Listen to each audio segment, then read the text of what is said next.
almost all the things, okay, almost all things, so that you will be able to understand what we are going to do, and we will use two different files, okay.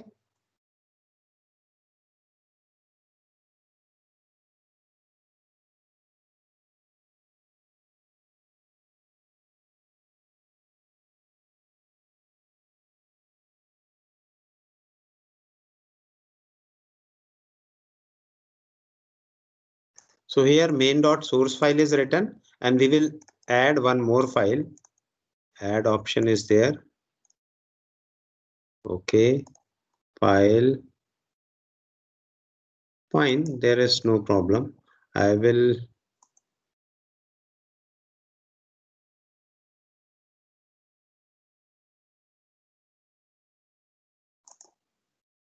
new file, empty file.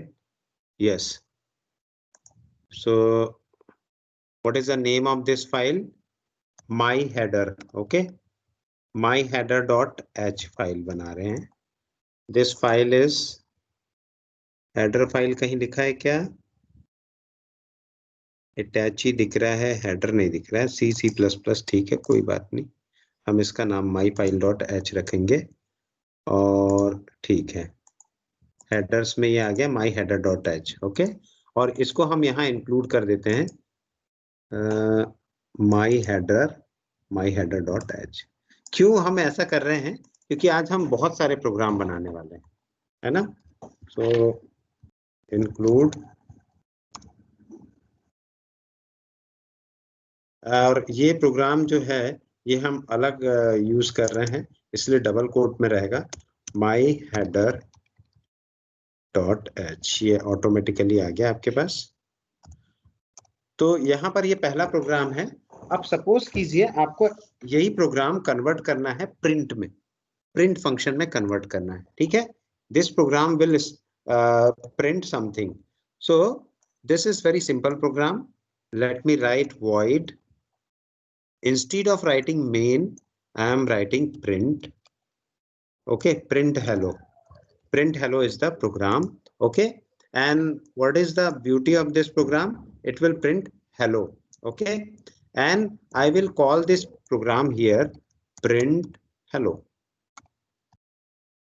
and then this is the function. Now if I run, you can see that this program I had developed here, and the function name is print hello.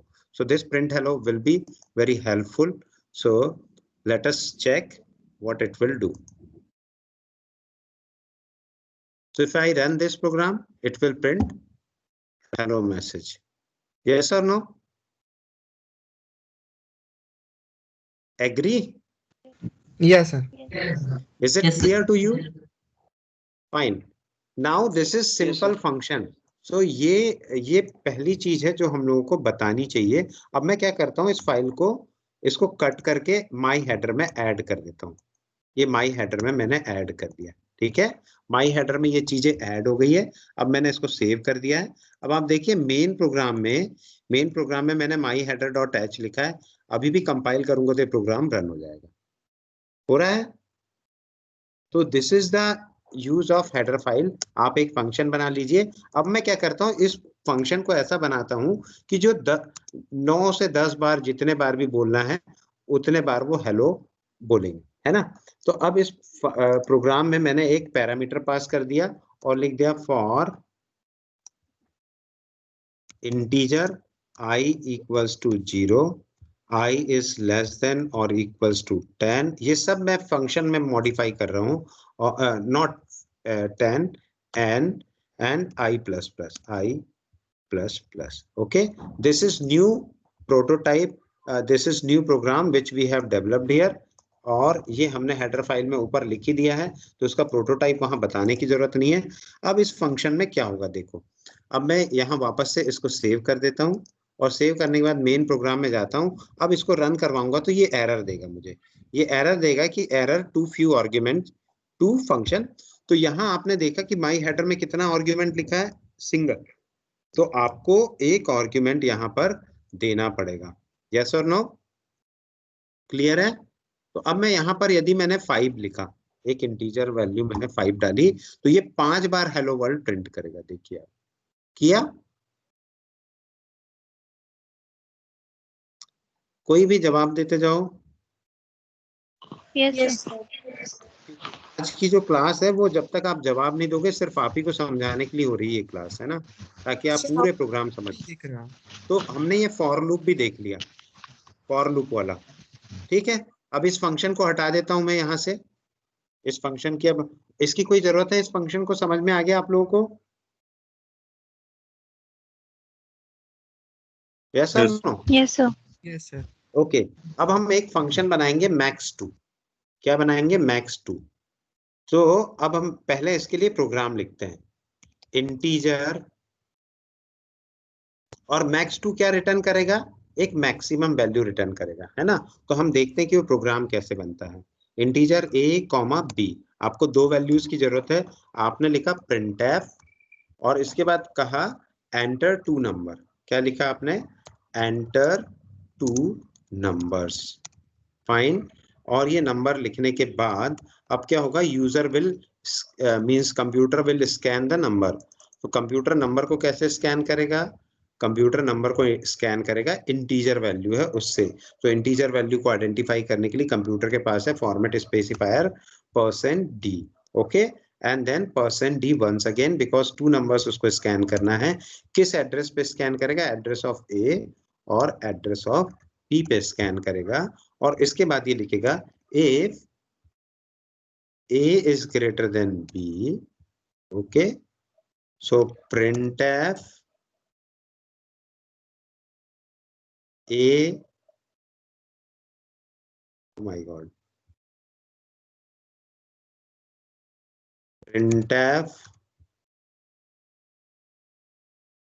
%d is greater, fine. /n लिख देता हूं मैं, /n।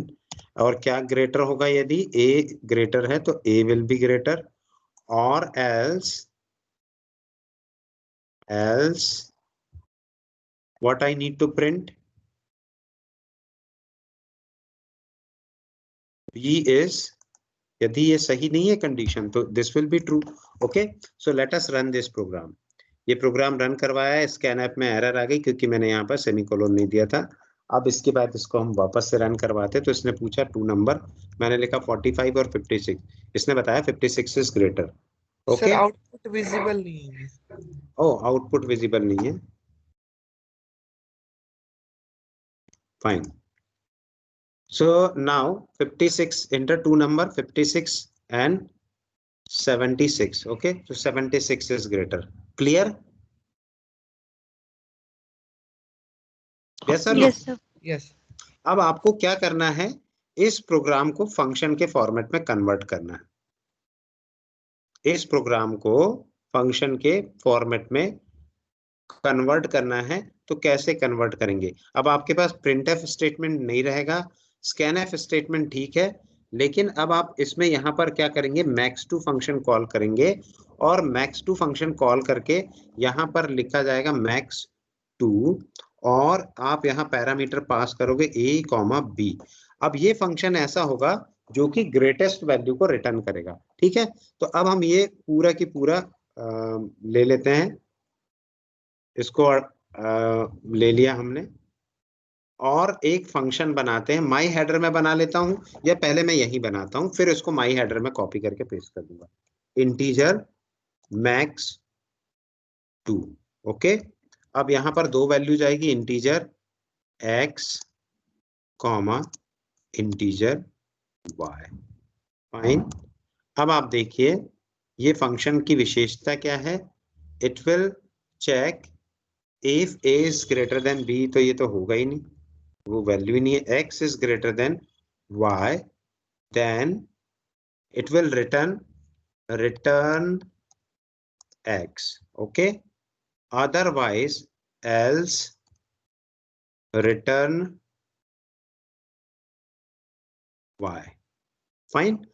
अब हम इसको check करते हैं कि ये प्रोग्राम रन हो रहा है या नहीं सही ढंग से।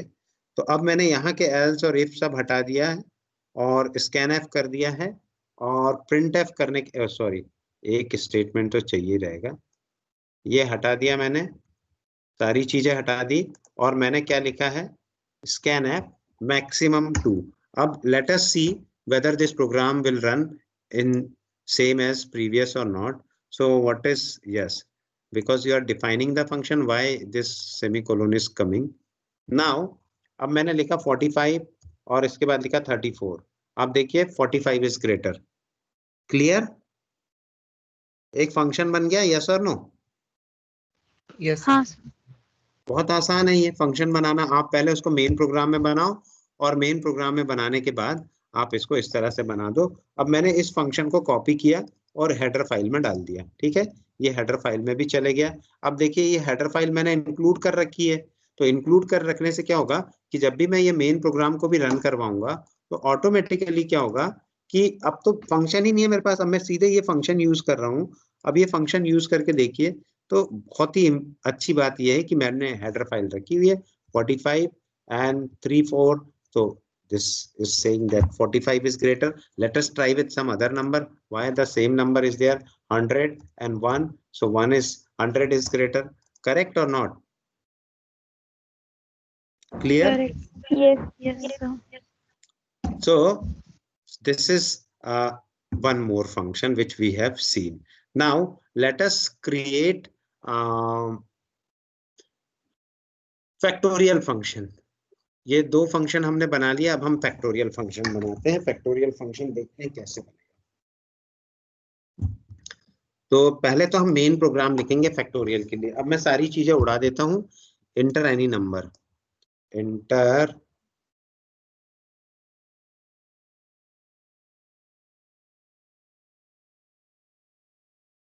enter a number, okay, then it will scan ampersand a, suppose ampersand o n कर लो क्योंकि वही अच्छा लगेगा, ये n हो गया, फाइन। अब इसके बाद आप देखिए कि फैक्टोरियल निकालना है आपको, तो पहले क्या करना पड़ेगा, for initially one more variable is required,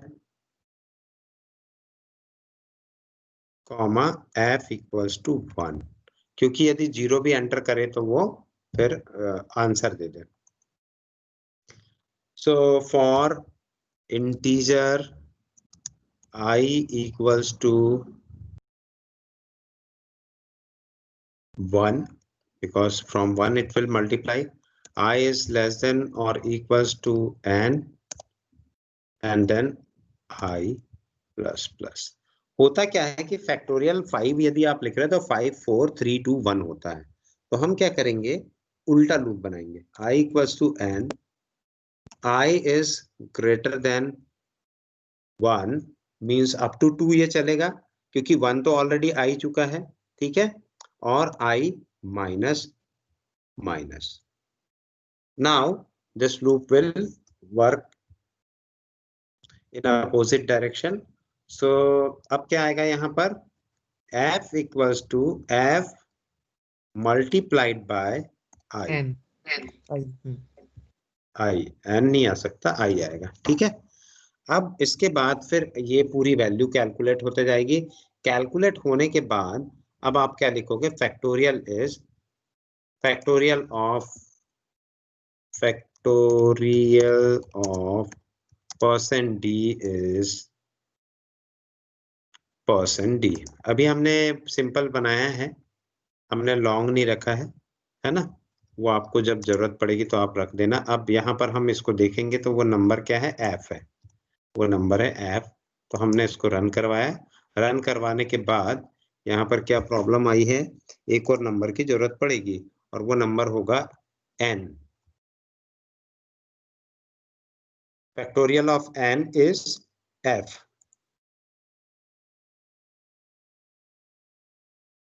अब क्या प्रॉब्लम है,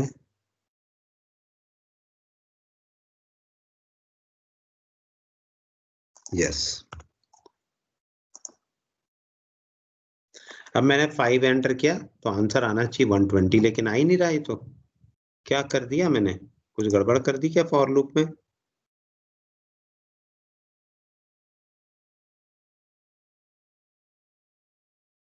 f equals to f multiplied by I लिखा, integer I is okay. Sir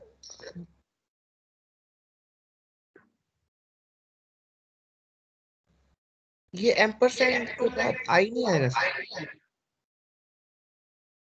अरे दूसरी बात ये है ना कि नंबर जब तक आप स्कैन नहीं करोगे तब तक वो चलेगा कैसे प्रोग्राम, ये तो बताओ। ये हो गया n नॉट I, फाइन। अब आप देखिए, मतलब हो ये गया था कि फॉर लूप गलत जगह पे लग गया था। अब देखो, ये रन करवाए, रन करवाने के बाद इनने पूछा, हमने 5 लिखा तो भी 120 नहीं आ रहा है। कहाँ गड़बड़ी है लॉजिक में?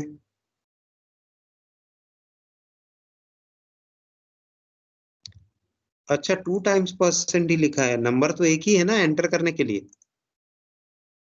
यस और नो? Yes sir. तो आ गया 120। 6 का कितना आएगा? 720। 720 ये आंसर आ गया। फैक्टोरियल फंक्शन बन गया अब आपका बहुत आसानी से, है ना। अब हम क्या करते हैं कि इसको भी फंक्शन बना लेते हैं हम। सर हाँ सर ये लूप समझ में आया। कौन सा, ये वाला? हाँ फॉर लूप। इसको नहीं समझ में आया? Sir Vikram, yes sir. Vikram आप कौन सी ब्रांच में हो? Sir CSC. सीएससी में हो, ठीक है। मैं इसलिए क्योंकि आपका आपका पहली बार क्वेश्चन देख रहा हूँ, बहुत अच्छी बात है, दैट इज वेरी गुड। ये कमेंट कहलाता है डबल स्लैश, ठीक है। इसके आगे जो भी लिखूंगा वो कोई प्रॉब्लम नहीं करेगा। तो आई की वैल्यू कितनी है? मैंने यहाँ से स्कैन करवाई यूजर से, यूजर को बोला एंटर एनी नंबर, ओके। मैं एक काम करता हूँ, इसको स्टेप बाय स्टेप दिखाई देता हूँ। तो एक यहाँ पर चेक मार्क लगा लेते हैं अपन, है ना। यहाँ पर भी सारी लाइन पे हम चेक मार्क लगा लेते हैं, तो आपको ना क्लियर कट समझ में आएगा। आप ध्यान से देखना जहां जहां देखने को बोलूंगा मैं, ठीक है। ये वॉचेस बनी हुई है, इस वॉचेस पे ध्यान से देखना। तो अब मैं ये प्रोग्राम स्टार्ट करता हूँ। ये चालू हो गया प्रोग्राम। अब आपको देखिए, यस, ये आपको ब्लैक स्क्रीन दिखाई दे रही है एकदम, कोई कोई भी चीज नहीं दिख रही है इसमें। Vikram, yes sir. हाँ आपको ही जवाब देना, कोई और जवाब नहीं देगा आपकी जगह पे। ठीक है क्वेश्चन सर। आपने पूछा है ना, ठीक है। ब्लैक स्क्रीन अभी कहां पर चल रही है, इसको बोलते हैं हम डीबगिंग, ओके। डीबगिंग मतलब स्टेप बाय स्टेप चेक करना कि क्या हो रहा है इसके अंदर। तो यहाँ आप देखिए कि सबसे पहले क्या लिखा हुआ है, यहाँ पहली लाइन में जहां एरो लगा है, इंटीजर n और f इक्वल्स टू 1 लिखा है। Yes sir. यहाँ f इक्वल्स टू 1 नहीं आ रहा, केवल 0 आ रहा है और n इक्वल्स टू 0 आ रहा है। क्यों आ रहा है पता है आपको? No sir. क्योंकि पिछला प्रोग्राम हमने इंटीजर मेन और रिटर्न 0 रन करवाया था ना, तो उसकी जो डिफॉल्ट वैल्यू है, अभी वो प्रोग्राम केवल इंटीजर n और f तक ही रन हुआ है, ठीक है। अब मैं इसको एक स्टेप आगे बढ़ाता हूँ। एक स्टेप आगे बढ़ाने के बाद देखिए n इक्वल्स टू 0 आ गया और f इक्वल्स टू 1 आ गया, ये जो 1 लिखा हुआ था, हाँ सर। ठीक है। अब आप देखिए नेक्स्ट स्टेप में करूंगा तो स्क्रीन में छपेगा, क्योंकि प्रिंटफ में लिखा है, तो ये वॉचेस में कुछ भी नहीं दिखेगा आपको। अगली स्टेप में मैंने ये नंबर डाला यहाँ पर, ठीक है। ये नंबर मांग रहा है मेरे से, तो मैंने यहाँ एक नंबर डाला 5। अब ये 5 कहाँ पर जाएगा, n इक्वल्स टू 0 लिखा ना, वहां पर ये 5 हो जाएगा जैसे ही मैं एंटर प्रेस करूंगा। हो गया। Yes sir. अब देखिए i की वैल्यू जो है 16 आ रही है, जबकि कहीं पर भी डिक्लेयर नहीं है, ठीक। तो ये यस। i की वैल्यू 16 क्यों आ रही है, इस पे आपको सोचना बिल्कुल नहीं है। i की वैल्यू 16 इसलिए आ रही है कि जैसे पुराने जमाने में स्लेट वगैरह पे हम कोई क्वेश्चन सॉल्व करते थे ना, तो जो पुरानी चीजें रह जाती थी वो मिटती नहीं थी, वो वहां पर लिखी हुई है। तो यहाँ पर भी हुआ ये है कि जो पुरानी चीजें हैं, आई जब क्रिएट किए तो आई की जो वैल्यू है वो गार्बेज है, गार्बेज मतलब कचरा है, ठीक है। अब मैं जैसे ही इसको एक और बार प्रेस करूंगा तो आई की वैल्यू 0 हो जाएगी, देखना आई की वैल्यू हो जाएगी 0 नहीं 5 हो जाएगी, क्योंकि क्या लिखा है, आई इक्वल्स टू क्या लिखा है, आई। एन लिखा है। हाँ I sir. Equals to N, initially N की वैल्यू कितनी है, आई। 5। तो अब आप देखिए ये 5 हो जाएगा, आई की वैल्यू 5 हो गई। Yes sir. अब आप कॉन्स्टेंटली देखते रहिएगा एफ की वैल्यू और आई की वैल्यू में क्या परिवर्तन आ रहे हैं। अब आप अगला स्टेप देखिए, आई की वैल्यू क्या है, 5 है, 5 ग्रेटर देन 1 है, यस और नो? Yes sir. तो अब ये क्या करेगा, इसके अंदर लूप को ले जाएगा। ठीक है, अब इसके अंदर लूप को ले जाने के बाद ये क्या करेगा कि एफ की वैल्यू अब आप देखिए क्या हो गई है, पहले 1 थी, अब कितनी हो गई,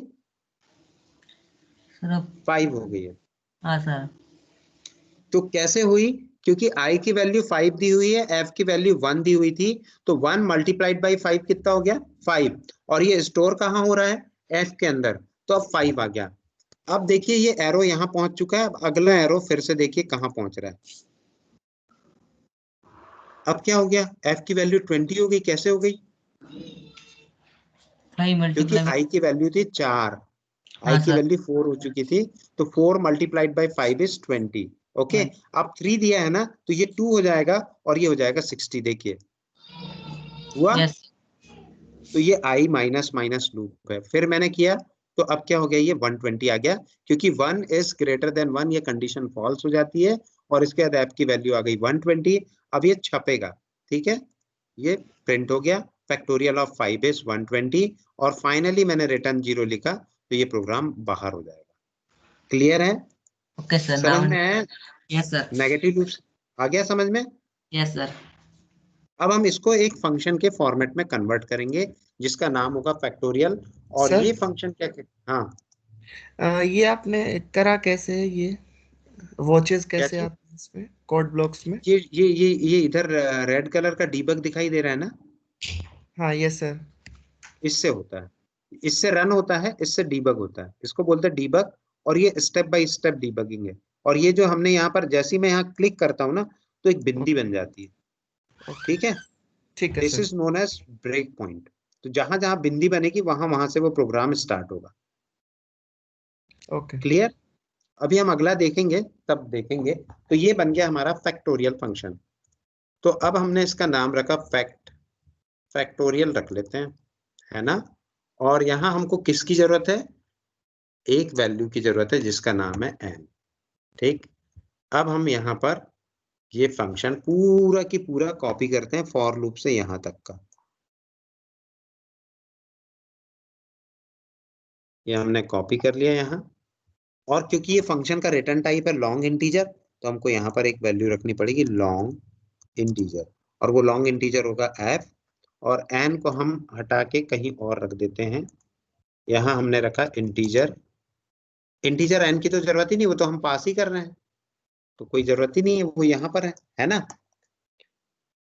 और printf scanf की भी जरूरत नहीं है, क्योंकि ये तो हमने पास किया हुआ है, लेकिन इसकी जरूरत आगे पीछे है, नीचे है, यहाँ पर इस जगह पे है, कहाँ पर है, मेन प्रोग्राम में। तो ये मेन प्रोग्राम लिखा है, enter any number, factorial of n is factorial and then we will pass that number, so this is factorial n। okay, so everything is fine, but अभी तक हमने कोई चीज रिटर्न नहीं की है। जब भी यहाँ पर लॉन्ग डबल वॉइड को छोड़ के कुछ भी लिखा होगा, जैसे यहाँ ये लिखा है हमने वॉइड, वॉइड लिखा तो कोई रिटर्न स्टेटमेंट नहीं लिखा, यस और नो, प्रिंट हेलो प्रोग्राम में। अच्छा, किसी ने देखा भी नहीं है, कई लोगों ने देखा नहीं है, मैं प्रिंट हेलो प्रोग्राम अभी रन करके इसके बाद दिखाऊंगा। ठीक है, ये हो गया। अब मैं चेक पॉइंट्स हटा दे रहा हूँ पूरे, और ये आपके पास फंक्शन पूरा तैयार है। अब आपको रिटर्न क्या करना है, रिटर्न करना है f। ठीक है, अब इस प्रोग्राम को रन करके देखते हैं ये फंक्शन करेक्टली वर्क कर रहा है या नहीं। ये फंक्शन हमने बनाया तो ये तो वर्क ही नहीं कर रहा है, क्योंकि यहाँ पर मैंने लिखा ही नहीं है कि इंटीजर n चाहिए मुझे, इंटीजर n मैंने ये दे दिया, ये हो गया। अब देखिए ये मैंने लिखा 7, तो आंसर आ गया 5040। क्लियर, जी सर। अब एक और मजे की बात है कि हमारे पास ये n पहुंच चुका है ना। तो एक फंक्शन हमने बोला था प्रिंट हेलो, प्रिंट हेलो में हम n पास करते हैं। आप यहाँ जितना लिखोगे ना उतनी बार ये प्रिंट होगा, और उसके बाद फैक्टोरियल फंक्शन आएगा। ठीक, और यदि मैंने धोखे से भी इसके अंदर फैक्टोरियल फंक्शन पास कर दिया तो उतनी बार हेलो वर्ल्ड आएगा। देखते हैं एक मजेदार, पहले इसी को करते हैं, और फिर इसके अंदर फैक्टोरियल फंक्शन भी बाद में पास करेंगे। देखो क्या हो गया, सेमीकोलन नहीं लगा, सेमीकोलन लगाना बहुत जरूरी है। अब मैंने यहाँ पर लिखा 4, 4 ज्यादा बहुत बड़ा नंबर है। ये देखिए 4 बार हेलो वर्ल्ड आया, लेकिन ये तो 5 बार दिख रहा है।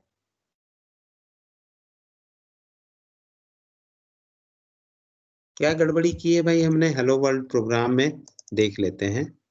Hello world I is 0, I okay, I equals to 1 से स्टार्ट करना था, क्योंकि एक ज्यादा टाइम्स यहाँ पर 1 से एन, हाँ ठीक है एकदम सही है। अब आपका जितने बार आप बोलोगे उतने बार ये रन होगा। Let us check.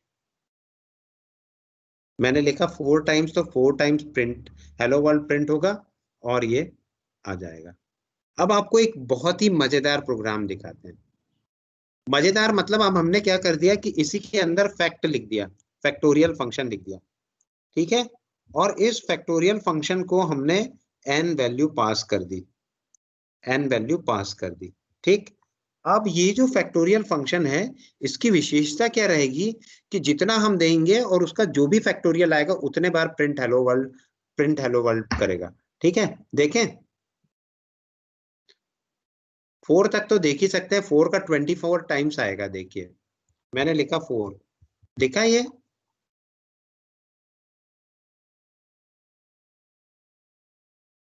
यस और no? Yes, Yes. sir. Clear? Any doubt? No, sir. So this is how you can pass the value, and based on passing of this value, suppose यदि मैंने इसी को और आगे कर दिया, मैं एक काम करता हूं, कल हमने कौन सा फंक्शन यूज किया था, डिले नहीं, sleep function. Okay, sleep function हम देखते हैं। तो देखते हैं स्लीप फंक्शन का इम्पैक्ट क्या होता है। SLEEP, और मैंने यहाँ लिख दिया 1। देखिए ये मैंने प्रिंट हेलो में किया है, अब आप देखते जाइए कि क्या होने वाला है। प्रिंट हेलो, और यहाँ पर मुझे क्या करना है, %d कर देता हूँ। कौन से नंबर का हेलो वर्ल्ड आ रहा है, %d, और यहाँ पर मैं प्रिंट करता हूँ current value of n। Okay, so this will print the current value of n, और ये मैंने लिख दिया। और इसके अलावा मुझे क्या करना है, यहाँ पर स्लीप हो गया, और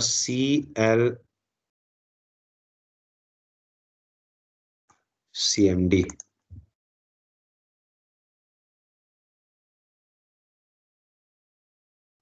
तो मुझे एक फंक्शन और यूज करना है, CLS।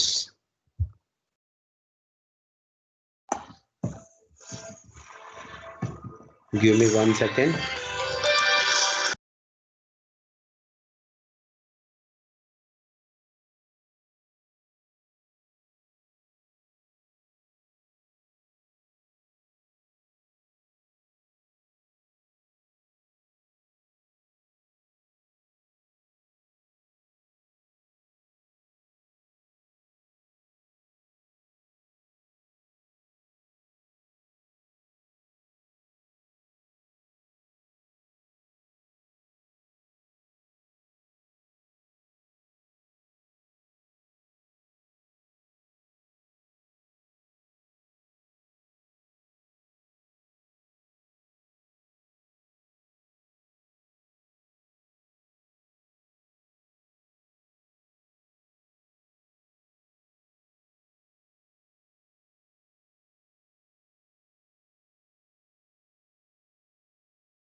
ओके, तो अब हमने एक ऐसा प्रोग्राम बनाया है जिसको आप देखेंगे।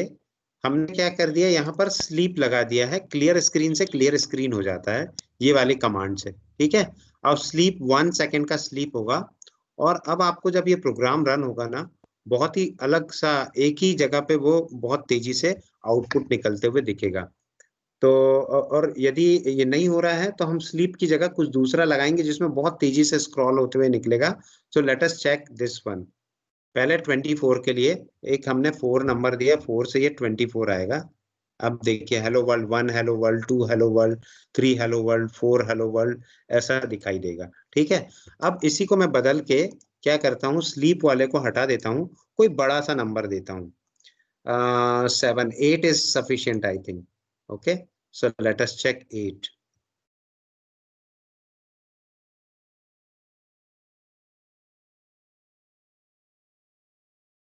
दिख रहा है आपको एक ही जगह पे? ये फंक्शन कॉल्स Yes. आप लोग को दिख, हाँ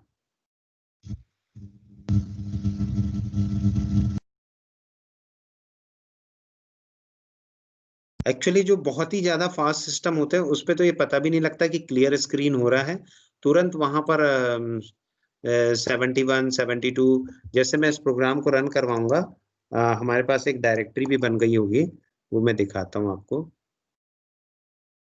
C and then program and then basic call। अब यहाँ जैसे ही आप ये करते हो तो एक सॉफ्टवेयर बन जाता है। ये सॉफ्टवेयर हमारे पास बना है, इसको मैं रन करता हूँ। मैंने लिखा 8, देखिए ये बहुत तेजी से नंबर चलेगा, 4, 5, 6, 7, 8, 9, 10, और तेज होना चाहिए क्योंकि मैंने स्लीप तो हटा दिया है ना। तो अब मैंने 8 लिखा तो जब तक पूरे, हाँ ये चालू हो गया, देखो अब आप स्पीड देखो इसकी।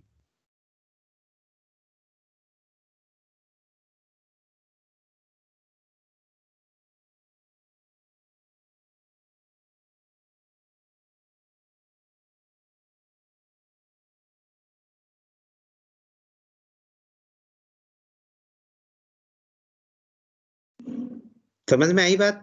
क्लियर? Yes sir. अब देखो, इसी को आपको इंस्टॉलेशन लूप बनाना है। मान लो इंस्टॉलेशन लूप बनाना है। इंस्टॉलेशन लूप रहता है ना, कभी कभी आप लिखते हो installing this much of this much file. Okay, so let us check this. Installing %d,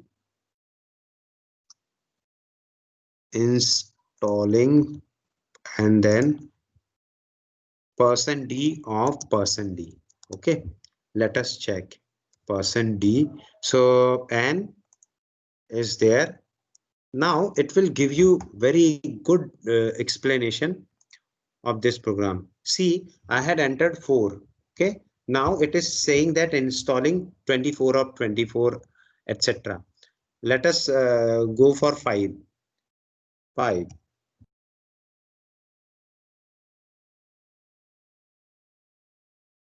Yes or no? Yes, sir. Let me erase this Yeah. hello world files. Let me write files. Okay, so it will give you like it is copying folders. Okay, it is copying folders. So I had written 6. So now it gives us a simulation that it is installing 67. Oh, now there may be some problem. System की memory out हो गई होगी, check करते हैं। Out तो नहीं हुई है। कंट्रोल और डिलीट टास्क मैनेजर। अब मेमोरी देखते हैं, परफॉर्मेंस में मेमोरी नहीं, कोई प्रॉब्लम नहीं है। ये प्रोग्राम ही हैंग हो गया है बस। तो ऐसा हो सकता है, कोई बहुत बड़ी प्रॉब्लम नहीं है। ओके, इसको हमने स्टॉप कर दिया। स्टॉप करने के बाद फिर वापस से हम रन करते हैं इसको, देखते हैं कैसे नहीं रन होता ये। हमने लिखा 7, ये चालू हो गया। अब तो बहुत सारी फाइल है, हजारों में है।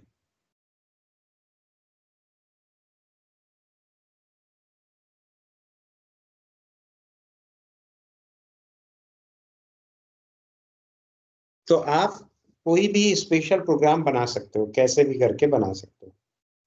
एक पर्टिकुलर लोकेशन पे ही ओवरराइट हो रहा है, इसलिए ऐसा लग रहा है कि ये सिस्टम जो है इस तरह का वर्क परफॉर्म कर रहा है। क्लियर? यस आप लोग को दिखाई दे रहा है ना साफ साफ कैसे ये हो रहा है? यस नंबर्स दिख रहे हैं, बदलते हुए नंबर्स और एक ही जगह पे ओवरलैप नंबर। हाँ तो ये आपका ये प्रोग्राम हो गया। फैक्टोरियल भी हो गया, फैक्टोरियल भी हमने बना लिया। अब ये फैक्टोरियल बना हुआ है और इसको हम वापस से क्या करते हैं, ये फंक्शन की अब हमको जरूरत नहीं, फैक्टोरियल की भी हमको जरूरत नहीं है अब, है ना। ये सारा फंक्शन बन गया। अब ये फैक्टोरियल को वापस हम क्या करेंगे, एक बार टेस्ट हो जाने के बाद इसको हम माई हेडर में डाल देंगे। ये फंक्शन डल गया फैक्टोरियल नाम का।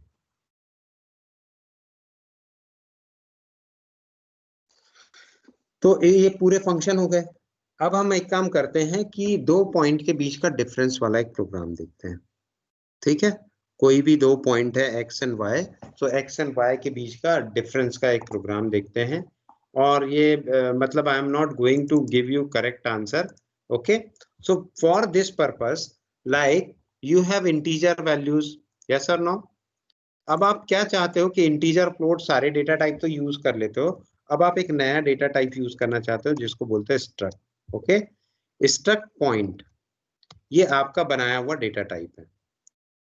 फाइन, पॉइंटर सेफ्टी नहीं भाई, पॉइंट चाहिए मुझे। ये मैंने लिख दिया। अब आप देख रहे हो कि सेमीकोलन अपने आप लगाया हुआ है इन्होंने। अब मैंने लिखा पॉइंट का इंटीजर एक्स, इंटीजर वाई और इंटीजर जेड। तीन ही डायमेंशन का हमको पता है, तीन डायमेंशन के पॉइंट हो सकते हैं, है ना। अब आप इस पॉइंट को यदि यूज करना चाहते हो तो आपको यहां पर भी लिखना क्या पड़ेगा, स्ट्रक्ट पॉइंट। क्या लिखना पड़ेगा, स्ट्रक्ट पॉइंट। और इस टाइप का क्या चाहिए आपको, P1 चाहिए और P2 चाहिए, फाइन। लेकिन यदि आप स्ट्रक्ट नहीं लिखते, जैसे इंटीजर के आगे तो स्ट्रक्ट नहीं लिखा आपने, लेकिन स्ट्रक्ट पॉइंट के आगे स्ट्रक्ट लिखा, तो आप इसको यदि हटाना चाहते हो, इस कीवर्ड को, इस कीवर्ड को यदि मैं हटा दूं तो ये मुझे बोलेगा कि एरर है। क्या बोला, अननोन टाइप पॉइंट। तो मुझे ये स्ट्रक्चर को बताना पड़ेगा, टाइप डेफ करना पड़ेगा। क्या करना पड़ेगा, टाइप डेफ, ओके। यदि मुझे ये पॉइंट का नाम पॉइंट ही रखना है तो मैं यहाँ पर क्या लिखूंगा, पॉइंट, ठीक। Typedef struct point as point. Now अब मुझे ये एरर नहीं देगा, देखिए इसने एरर बिल्कुल नहीं दी, ओके। ये क्या है, प्रीवियस प्रोग्राम रन हो रहा है। अब हमको क्या करना है कि पॉइंट में वैल्यूज एंटर करवाना है। इस पॉइंट में वैल्यू एंटर करवानी है, तो कैसे एंटर करवाएंगे, point 1 and point 2। Enter x y coordinate of x and y coordinates of point 1, point P1, okay. अब आप इसको स्कैन कैसे करोगे, ये देखो, ये क्या है, पॉइंट टाइप का डेटा है, ये डेराइव्ड है, क्या नाम है, P1। और इसके बाद आप डॉट लगाओगे ना तो ये x पूछेगा, ओके। सो x लिखिए। आपको कितने पॉइंट, कितने डेटा देना है, 3 डायमेंशन देना है या 2 डायमेंशन, वो आप अपने हिसाब से डिसाइड कर लो। तो सपोज मेरे को पूरे के पूरे 3 डायमेंशन यूज करने हैं, तो मैंने लिखा %d and %d। Now p1.x लिखा, comma p1.y, comma p1.z, okay. अब ये पूरे पॉइंट्स यहाँ पर एंटर हो जाएंगे। और सिमिलरली आपको दूसरे पॉइंट के लिए करना है, तो दूसरे पॉइंट के लिए आप सेम स्टेटमेंट लिखेंगे और यहाँ पर लिखोगे P2, और बाकी जगह पे भी आपको लिखना पड़ेगा P2, अदरवाइज वो P1 पे ही ओवरराइट हो जाएगा। तो ये P2 का Z, P2 का सब, क्योंकि एक्चुअल में टाइप क्या है, भले ये डेराइव्ड है, पॉइंट टाइप के हैं, लेकिन एक्चुअल में ये तो इंटीजर है ना। तो ये सारी चीजें यहाँ पर आ गई। अब डिफरेंस ऑफ पॉइंट्स देख लेते हैं। तो अब डिफरेंस कैलकुलेट करने के लिए हमारे पास एक फंक्शन होना चाहिए। तो दो पॉइंट्स के बीच का डिफरेंस कैसे निकालते हैं, anyone is having any idea? x2 minus x1 और y2 माइनस y1 का रूट करते हैं, स्क्वायर करके रूट करते हैं। स्क्वायर करके रूट करते हैं, ठीक है। तो हम फंक्शन ही क्यों ना बनाएं, पॉइंट डिफरेंस नाम का एक फंक्शन बनाते हैं और ये फ्लोटिंग टाइप की वैल्यू रिटर्न करेगा, यस और नो? Yes sir. तो ठीक है, फ्लोट पॉइंट डिफरेंस, ये तो एक्स और वाई भर का निकाल पाए, एक्स वाई जेड तीनों का भी फॉर्मूला है कोई? हाँ वही सेम ही है सर। सेम ही है। तो अब हम इसमें पॉइंट पास करेंगे, पॉइंट टाइप का P1, कितने 3 पॉइंट का डिफरेंस निकालना है, 2 पॉइंट का है ना, P1 एंड पॉइंट टाइप का P2। देखो अभी तक हमने इंटीजर वाले फंक्शन बनाए, फ्लोट वाले बनाए, लेकिन ये पहली बार जो आप फंक्शन बनाओगे ये क्या करेगा कि आपको पॉइंट का डिफरेंस निकाल के देगा। अब ये पॉइंट का डिफरेंस किस टाइप से निकलेगा, एक्स और वाई की वैल्यू निकलेगी अलग अलग,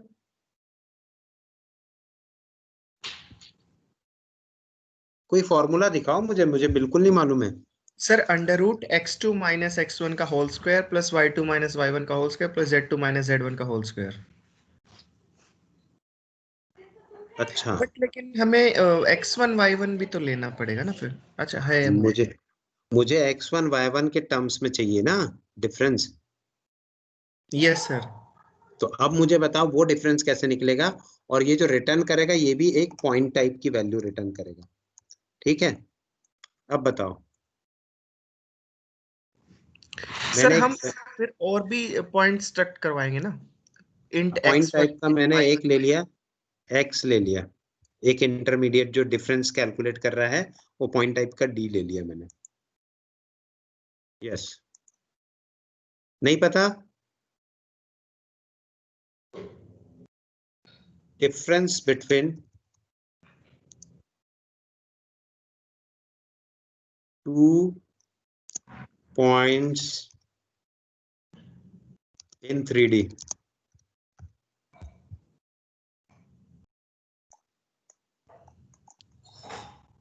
तो गजब ही हो गया। सर फॉर्मूला तो सेम ही है, वही होगा। बट हमें 3 पॉइंट और स्ट्रक्ट करवाने पड़ेंगे, इंट x1 y1 z1। हाँ वही तो मैं कह रहा हूँ कि वो कैसे निकालेंगे हम, मुझे वो बताओ, वो वाले फॉर्मूले चाहिए।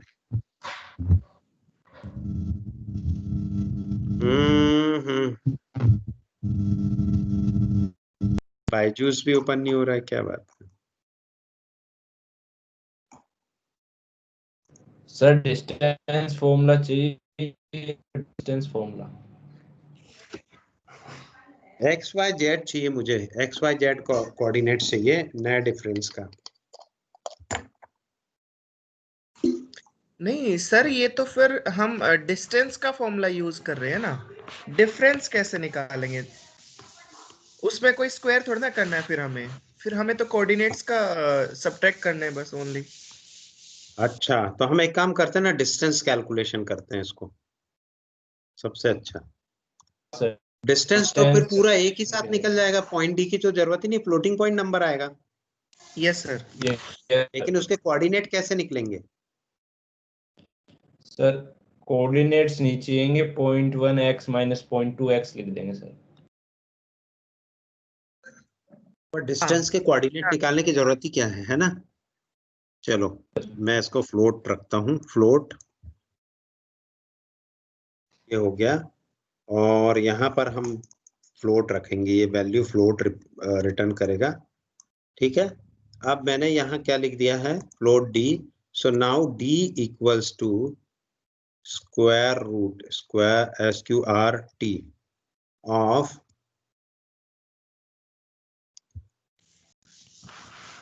x, नो 0.1x या 0.2x माइनस 0.1x। हाँ ये तो है, कोई और सरल तरीका हो सकता है डिफरेंस निकालने का? नहीं हो नहीं सकता, फॉर्मूला तो यही इससे है सर। सरल कोई तरीका नहीं होगा। सो P1 dot x minus P2 dot x। अभी हम इसके आगे आते हैं, अभी हमने स्क्वायर करना पड़ेगा ना। सो अब स्क्वायर करने के लिए हमको क्या करना पड़ेगा? एक्चुअली हमको 3 वैल्यू और ले लेनी चाहिए, सबसे बढ़िया इंटीजर x1 x या y एंड z। ठीक है, x इक्वल्स टू, फिर ये तो सर 0 ही हो जाएगा, x माइनस x करेंगे तो। नहीं, ये हुआ। अच्छा x नहीं, कैसे 0 होगा? 0.1 का x अलग है, 0.2 का x अलग है। अच्छा हाँ, अब ठीक है, ठीक है। क्लियर है? हाँ, y इक्वल्स टू 0.1y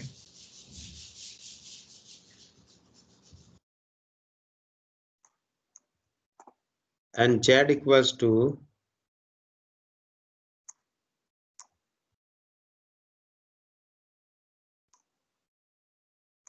ये हो गया। ठीक है, अब square root of x x into x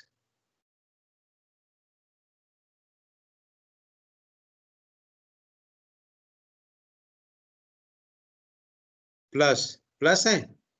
अब क्या लिखते हैं? प्लस प्लस प्लस है ना, या y into y plus z into z। और इसमें हमको इंक्लूड क्या करना पड़ेगा? Math dot H.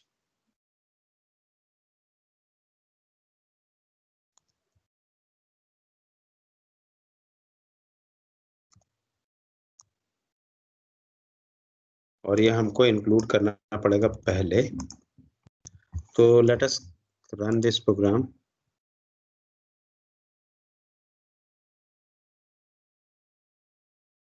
कोई प्रॉब्लम नहीं है, ठीक है। अब हम इसमें 0.1 और 0.2 एंटर करवा रहे हैं, और इसके बाद difference between distances. So distance between P1 and P2 is %f। और यहाँ हमको क्या लिखना पड़ेगा? इस फंक्शन को लिखना पड़ेगा, क्या नाम है इस फंक्शन का? Point distance. हमने यहाँ भेज दिया पॉइंट डिस्टेंस, और इनके पैरामीटर्स क्या होंगे? P2 और P1। तो ये आ गया आपका।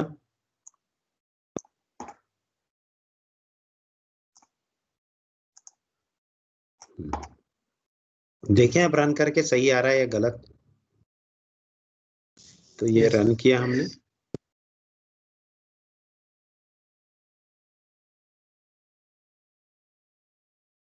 एंटर एक्स एंड वाई लिखा है, और मुझे लिखना चाहिए जेड भी। मैं लिखता हूं 2 3 4।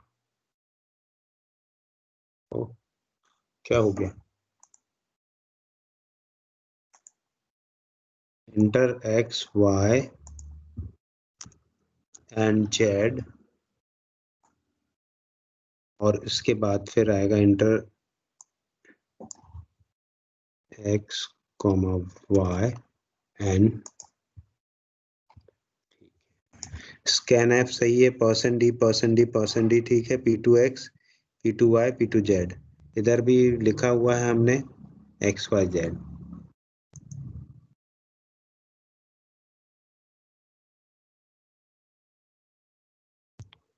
2 3। ओ माय गॉड, ये प्रोग्राम क्यों इतना हैंग हो जा रहा है? कहीं कोई गड़बड़ी दिख रही है आपको? अच्छा हाँ, गड़बड़ी तो है। रिटर्न क्या करेगा ये? एंड वाई लिख रखा है बस, एंड जेड है, हैं? एंटर वाई एंड वाई लिख रखा है। प्रिंट एफ के स्टेटमेंट में सर, नीचे वाली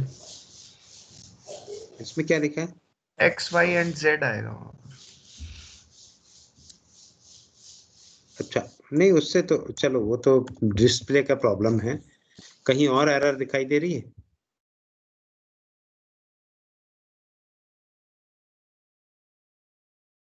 P1, P1, P2X, P2Y, P2Z, मेरे ख्याल से अब कहीं भी एरर नहीं है, पर यदि ये प्रोग्राम रन नहीं होता है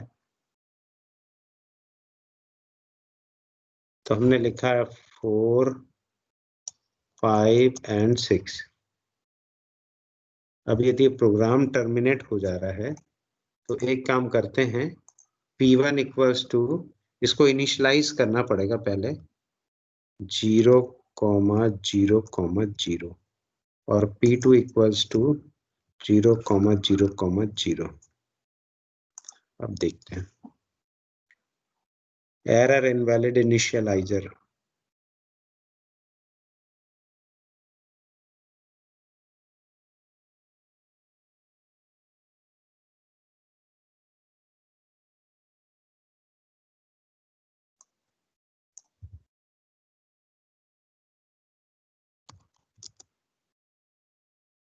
ओह यस, इनवैलिड तो है ही है कि नहीं?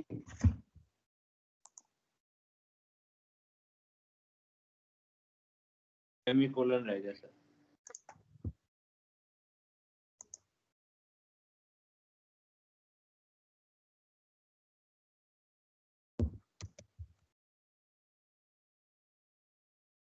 प्रोग्राम एग्जिट क्यों हो जा रहा है? What is the reason? होना तो नहीं चाहिए इसको एग्जिट। स्कैनफ स्टेटमेंट भी हमने सही लिखा है, %d। हाँ देखिए कितनी बड़ी मिस्टेक है हमसे कि हमने यहाँ एम्परसेंड मार्क नहीं लगाया, तो वो किस एड्रेस में जाके स्टोर होगा? यस और नो? या तो आप लोग कभी कभी कहते हो कि हमने तो सही प्रोग्राम बनाया है तो फिर भी रन नहीं हो रहा है, तो ये है रीजन कि अब आप देखिए एकदम क्लियर हो चुका है कि यहाँ पर प्रॉब्लम थी। अब मैंने लिखा 5, 6, 7, फिर दूसरे पॉइंट के बारे में बोला 5, 7, आंसर 0 आना चाहिए ना? Yes good. और किसी का आंसर पता हो तो वाले को भी चेक कर लेते हैं।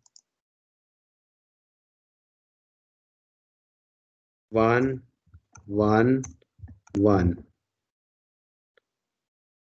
and this is 6, 6 and 6, so the answer is 8.66। यदि ये फॉर्मूला यही है तो इसके हिसाब से डिस्टेंस इतना है, ठीक है?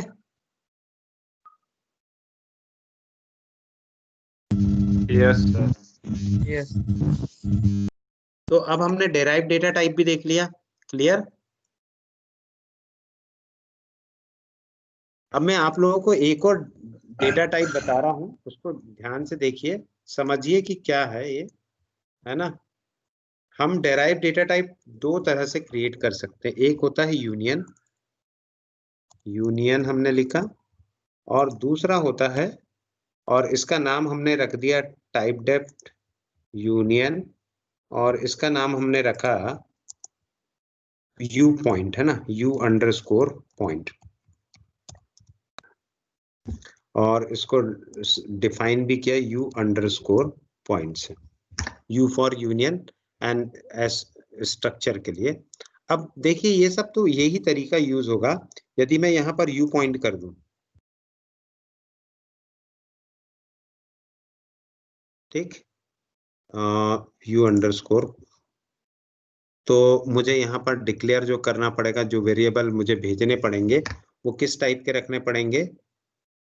यू टाइप के, यू पॉइंट टाइप के। तो ये जो मेन प्रोग्राम है यहाँ पर मैंने पॉइंट की जगह पे मैंने लिख दिया, अभी मैं रन करूंगा तो मे बी एरर आ सकती है, यस एरर आ सकती है, इसलिए अब मुझे यहाँ पर क्या करना पड़ेगा, यू अंडरस्कोर पॉइंट लिखना पड़ेगा और यू अंडरस्कोर पॉइंट लिखना पड़ेगा।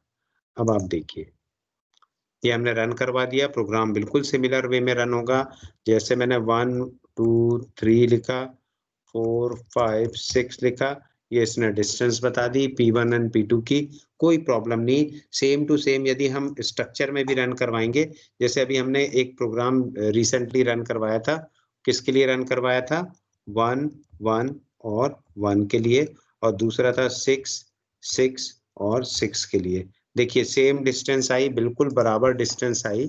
तो अब आपको करना ये है, अब आपको मुझे ये दिखाना है कि दोनों के बीच में डिफरेंस क्या है।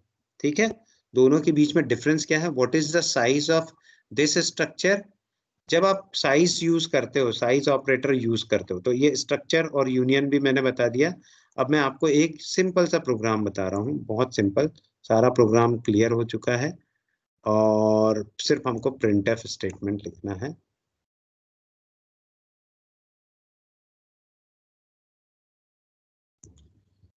Size of integer is % UD UL जो भी लिखना है वो हमने लिख दिया। और यहाँ पर मैंने साइज ऑफ ऑपरेटर लगाया, वैसे तो शॉर्ट की जरूरत है, H से भी काम हो जाएगा। तो साइज ऑफ, और मैंने यहाँ पर पास कर दिया इंटीजर। तो अब ये मुझे क्या आंसर देगा? बाइट में आंसर देगा। कितने बाइट आएगा? 4 बाइट आंसर आएगा।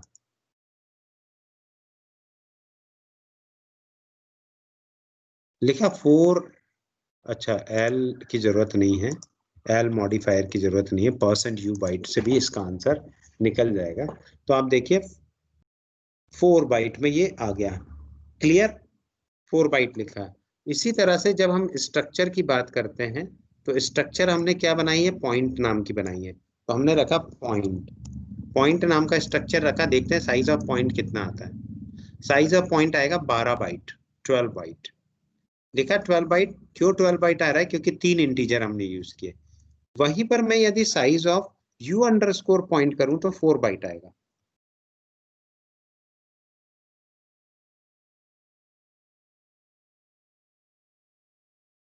लिखा 4 बाइट। तो इसमें जो भी डेटा टाइप का मैक्सिमम साइज होगा, जैसे मान लो मैंने ये U पॉइंट में इंटीजर की जगह लॉन्ग इंटीजर वैल्यू रख दी, एक वैल्यू भर लॉन्ग इंटीजर रखी। तो अब ये जो डेटा जो है वो स्टोर होने का जो भी मैक्सिमम साइज होगा वही इसका साइज होगा। अब हो गया होगा 8 बाइट। तो ये 4 byte, still 4 byte. Size of U union U point long integer is written. So what is the reason? 4 byte, ये समझ से बाहर है। Let us check long का साइज क्या है। long यदि 4 बाइट का होता होगा तो आंसर 4 बाइट में ही आएगा। Okay, long is 4 byte long. So let us write long double. Instead of writing integer, just write double. Now its size is very high. So U underscore point. अब आप देखिए कि अभी हम 12 बाइट देख रहे थे, अब कितना आ जाएगा? इसको बदल के जो भी मैक्सिमम साइज होगा वो आ जाएगा, 16 बाइट आ गया, 16 बाइट। लेकिन यदि मैं लॉन्ग डबल स्ट्रक्चर में कर दूं, तो लॉन्ग डबल स्ट्रक्चर में यहाँ पर x की जगह पे कर दूं तो ये आएगा 16 + 4 20 24 आएगा। देखिए स्ट्रक्चर का U पॉइंट देखता हूँ, दिखाता हूँ मैं आपको स्ट्रक्चर का पॉइंट, सॉरी स्ट्रक्चर का पॉइंट देखिए आप, इसमें आएगा 24। मैंने आपको जितना बताया है ये देखिए 32 आया। 16 प्लस, एक्चुअली ये पैडिंग करेगा, पैडिंग करने के बाद क्योंकि ये डबल है तो इसके होने के चांसेस ज्यादा हो सकते हैं। तो ये 8 के कॉम्बिनेशन में इंटीजर बनेगा, और 8 के कॉम्बिनेशन में इंटीजर बनने की वजह से ये 32 आएगा, ये वाला। Okay, 16 + 8 + 8 that is 32। तो 16 के बाद 4 बाइट का पैडिंग रहेगा, फिर 4 बाइट का y आएगा, फिर 4 बाइट का पैडिंग रहेगा, फिर 4 बाइट का z आएगा। समझ में आ रही है? पैडिंग मतलब खाली स्पेस। तो स्ट्रक्चर में क्या होता है कि जो भी साइज आप निकालते हो या तो वो उसके बराबर आएगा या उससे ज्यादा आएगा, और आप हर एक डेटा को अलग से मॉडिफाई करके रख सकते हो। पर यूनियन में आप ऐसे अलग से मॉडिफाई नहीं कर सकते हो। यदि यूनियन में आप मॉडिफाई करोगे तो क्या होगा, इसको मैं आपको दिखाता हूँ। तो यहां तक हमारा ये पॉइंट वाला फंक्शन भी खत्म हो गया। ओके, हम इसको हेडर में डाल देते हैं।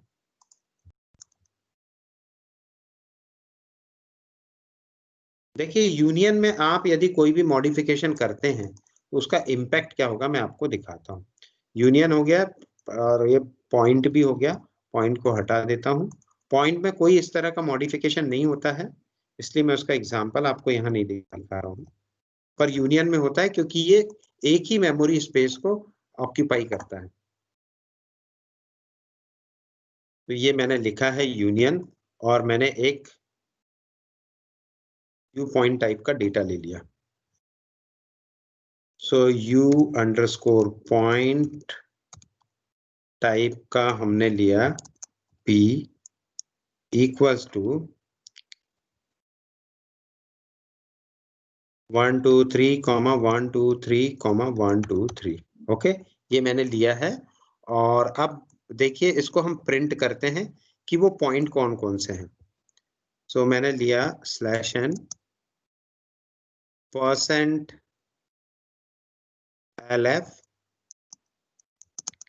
%d and %d। और यहाँ पर मुझे पास क्या करना है, यहाँ पर मुझे पास करना है p.x, p.y, p.z। ये देखिए ये मैंने 1 2 3 1 2 3 1 2 3 इनिशियलाइज किया है, और इनिशियलाइज करने के बाद मैं इनको देखता हूं कि इसका आउटपुट क्या था। अननोन टाइप यू पॉइंट,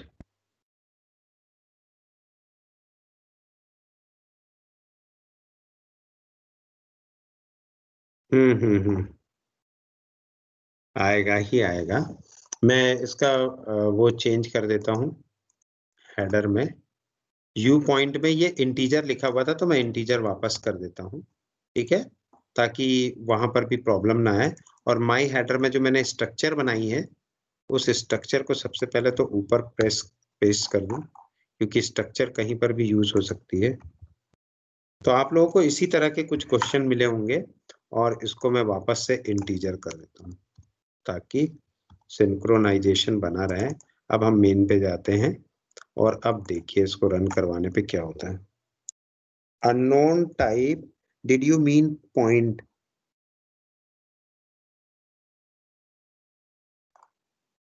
हो यस। क्या एरर क्या आ रही है, एक्चुअली क्या है कि हमने इसको डिक्लेयर बाद में किया और वो यूज पहले हो रहा है ना। तो हम एक काम करते हैं, मेन प्रोग्राम से भी यू पॉइंट को भी उधर ही कॉपी कर लेते हैं। कोई प्रॉब्लम तो नहीं है? ये तो मैंने डिफाइन कर ही दिया है आपके सामने, तो मैं इसको ऊपर ही कॉपी कर दे रहा हूँ। ये मैंने कॉपी कर दिया। अब आप देखिए बातों ही बातों में हमने कितने लाइन लिख डाले, 55 लाइन्स यहाँ लिखी हुई है ना, और कई तरह के प्रोग्राम भी बना लिए हैं। अब हम फिर से देखते हैं रन करके मेन प्रोग्राम को। अब मेरे ख्याल से कोई प्रॉब्लम नहीं आएगी। तो एक सेमीकोलन लगेगा बस।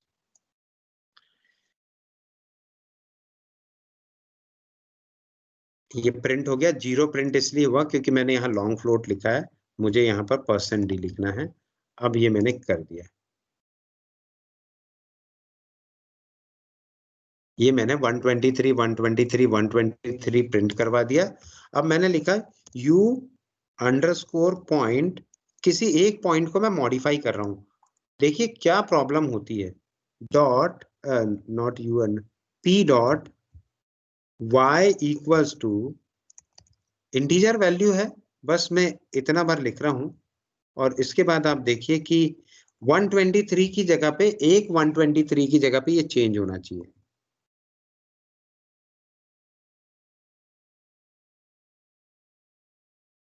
क्या हुआ, कुछ समझ में आया आपको?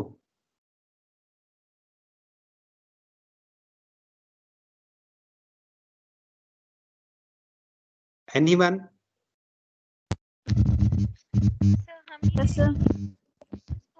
यहाँ इस जगह पे क्या प्रॉब्लम हुई? मैंने तो सिर्फ y को चेंज किया था और y को चेंज करने पर देख रहे हो आप x में भी चेंजेस आ गए, y में भी चेंजेस आ गए, z में भी चेंजेस आ गए। Yes sir. ये समझ में आया? ये यूनियन में होता है। यूनियन में आप किसी एक डेटा को मॉडिफाई नहीं कर सकते हो। यदि मैं इसी को पॉइंट लिख लूं ना, पॉइंट में देखिए जब मैं इसको रन करवाऊंगा तो बाकी सब 123 रहेगा, जिसको मैंने वो किया है चेंज, केवल वही भर चेंज होगा। यस और नो? 123 केवल मैंने y को चेंज किया तो y भर चेंज हुआ। और let us now do one more step. This is much better to let us write two printf statement. अब मैंने ये y की वैल्यू चेंज की और इसको u पॉइंट रखा। u पॉइंट क्या है? यूनियन है। यूनियन में किस तरह की प्रॉब्लम आती देखिए। यूनियन में मैंने इनिशियली जब इसको रन करवाया, रन करवाने के बाद इनिशियली जब रन करवाया तो देखिए पहली वैल्यू 123 123 123 आ गई। लेकिन जैसे ही मैंने y को चेंज किया, जैसे ही मैंने y को चेंज किया, एक वैल्यू चेंज की, पूरी के पूरे ब्लॉक में चेंजेस आ गए। चलो ये बड़ा नंबर था, इस वजह से प्रॉब्लम हो गई होगी, तो चलो हम किसी दूसरे नंबर को चेंज करके देखते हैं। 54 तो एक छोटा नंबर है।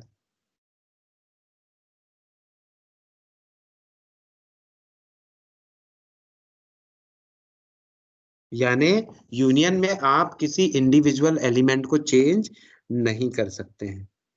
ठीक है, क्लियर? तो ये मैंने स्ट्रक्चर यूनियन। अब हम पॉइंटर अरिथमेटिक पे बात करेंगे। और कोई चीज पूछनी है तो पूछ लीजिए, डू व्हाइल, केस स्विच, जो भी पूछना है।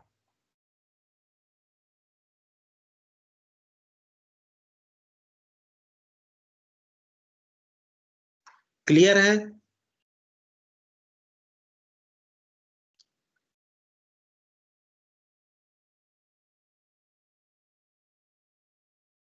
अब हम पॉइंटर्स के प्रोग्राम डायरेक्टली नेट से उठाते हैं और एक के बाद एक डिस्कस करते हैं।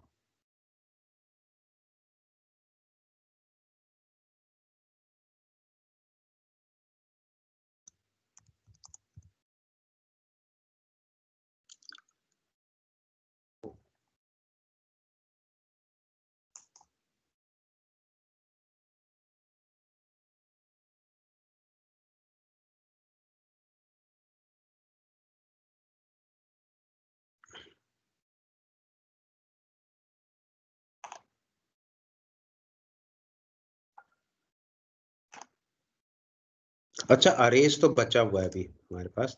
एक अरेज भी, स्ट्रक्चर हो गया, यूनियन हो गया, अरेज भी हम एक देख लेते हैं, केवल कैसे हम स्टोर कर सकते हैं।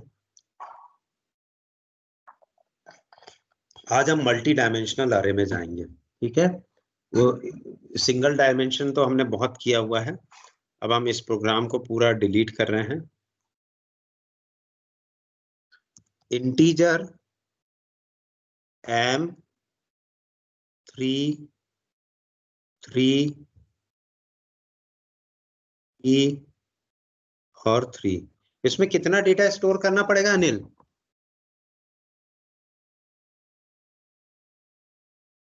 एक एक करके हम बात करते हैं। अनिल, इसमें कितना डेटा स्टोर करना पड़ेगा?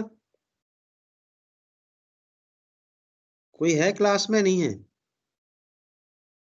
अनिल तो गायब ही हो गया। Yes sir. है। हाँ बताओ, कितना डेटा स्टोर करना पड़ेगा इसमें? मतलब कितने नंबर्स हम स्टोर करेंगे इसमें? सिंगल डायमेंशन है। फिजिक्स वाले बताओ, डायमेंशन वाले। प्रत्यय?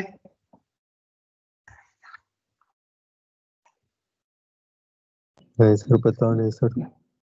इसमें पता क्या नहीं है? 3 ही नंबर एंटर कर पाओगे। ये भी वेक्टर बना हुआ है।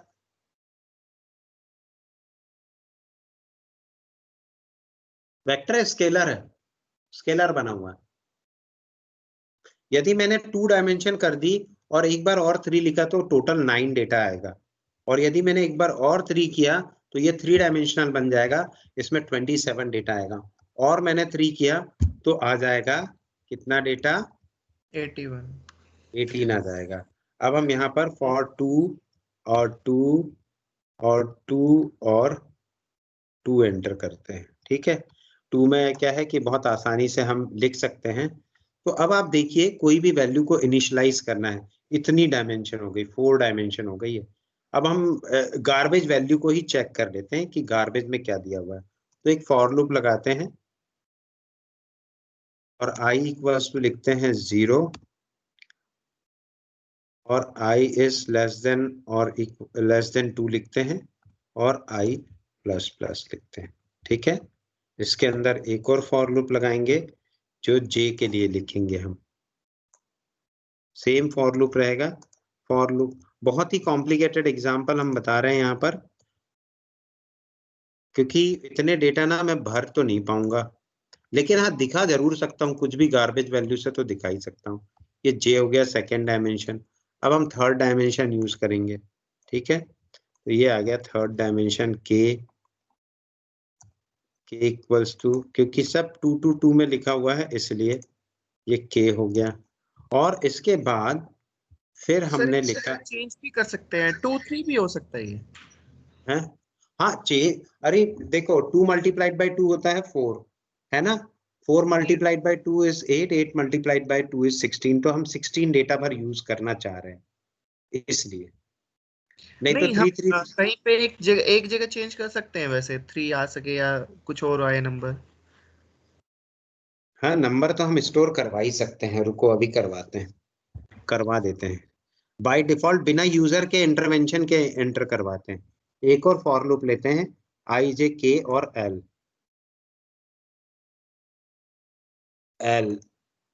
equals to 0, l is less than or equals to 2 and l plus plus। तो अभी तो हम 2 डायमेंशन ही रखते हैं। अब यहां पर लिखते हैं m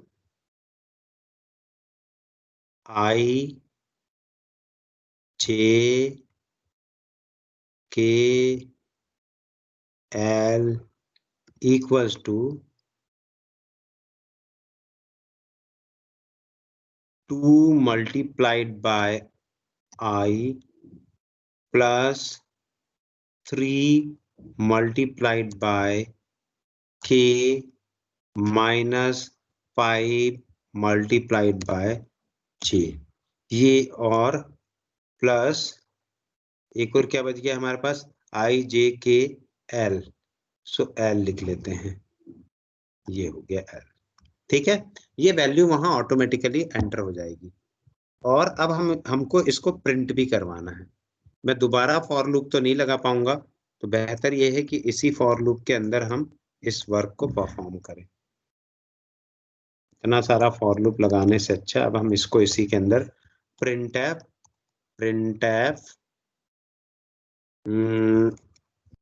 सबसे पहले इनर फॉर लूप आएगा, फिर आउटर आएगा, है ना। तो %d m dimension dimension dimension dimension %d %d 5d हो गया यहाँ, %d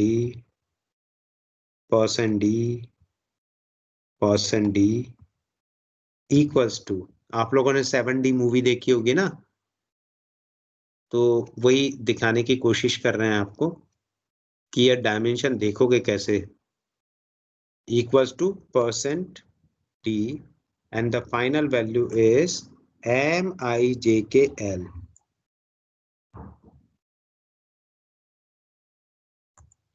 कॉमा दिस। और इसके बाद हम /n नहीं करते हैं, एक एक लूप में एक एक असाइनमेंट कर देते हैं। printf /t कर देते हैं, /t। अगले फॉर लूप में भी /t करेंगे, सबसे आउटर फॉर लूप में हम करेंगे /n। ओके, ये /t और ये आउटर फॉर लूप आ गया जिसमें हमने किया /n। यानी हर 8 डेटा के बाद ये वो होगा दो ही बार ये तो एग्जीक्यूट होगा। इसको अब रन करवा के देखते हैं। एरर आई, सो इंटीजर लिखना था यहाँ मुझे, ओके। देन इंटीजर यहाँ भी लिखना था, इंटीजर यहाँ भी लिखना था, इंटीजर यहाँ भी लिखना था, और इसके आगे भी आप डायमेंशन ले जा सकते हो, ठीक है। कोई जरूरी नहीं कि अब क्या प्रिंटफ में यहाँ पर सेमीकोलन नहीं लगा है। और क्या बच गया है, undefined reference to printf. Printf कहीं लिखा है क्या, प्रिंटफ?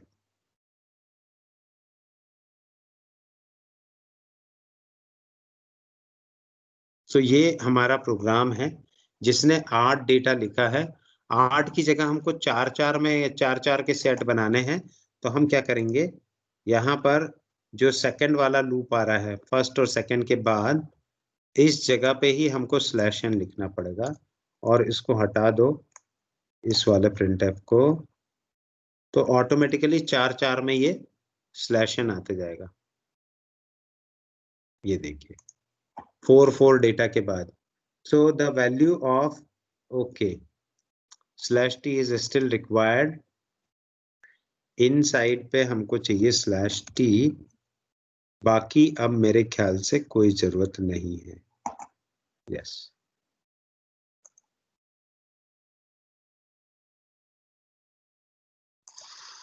तो पहला डेटा आया 16। फॉर्मूला हमने क्या रखा है,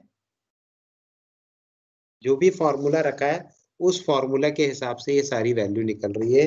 3 3 3 16 16 3, whatever values are there, it is according to whatever formula we have put there. समझ में आई बात, नहीं आई?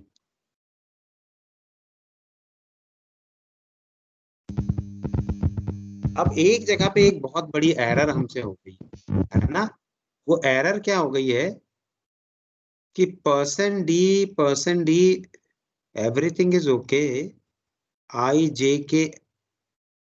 MIJKL is also okay, but हम जब इसको रन करवा रहे हैं तो यहाँ पर एक बहुत गार्बेज वैल्यू आ रही है। अब इसको फाइंड करना है कि ये क्या आ रहा है। ये लिखा है ना 6414928 आ रहा है, इसको सॉल्व करना है हमको।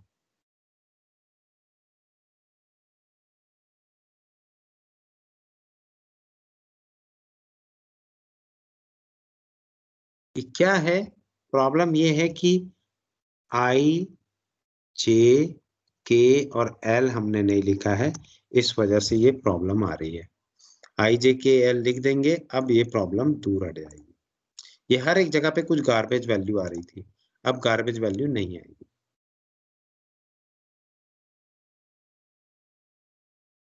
अब अरे हमारी सही बनी है 0 0 0 0 0 0 0 1। अब आप इस फॉर्मूले में आंसर पुट करेंगे तो जो भी IJKL की वैल्यू है उसके हिसाब से ये आंसर आएगा। एक आध क्रॉस वेरिफिकेशन आप कर लो, जैसे ये -2 वाला है, -2 वाला चेक करो, ये फॉर्मूला दिया हुआ है, कहाँ फॉर्मूला है, ये वाला formula. So 2 multiplied by I is 2 plus 3 multiplied by K is IJK, K is 0, so this is 2 minus 5J, so -5, 2 minus 5 is 3, and 3 plus L value is 1, okay, so -2, so this answer is correct. Getting my point? This is example of multi-dimensional array.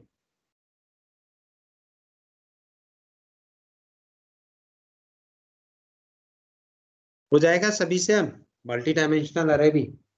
Yes sir. तो अब हम एक एक dimension यदि कम करेंगे तो answer तो आते ही जाएगा, कोई प्रॉब्लम ही नहीं है। अब हमारा नेक्स्ट टारगेट है पॉइंटर। अब हम देखते हैं पॉइंटर। तो ये एग्जांपल भी कंप्लीट हो गया मल्टी डायमेंशनल अरे का। इसको मैं कॉपी करके पेस्ट कर देता हूँ क्योंकि एक स्पेशल प्रोग्राम है। ये प्रोग्राम एग्जाम में दे सकता हूँ मैं, कि आप मुझे ये बताइए कि कैसे करना है, क्या आंसर आएगा इसमें, है ना।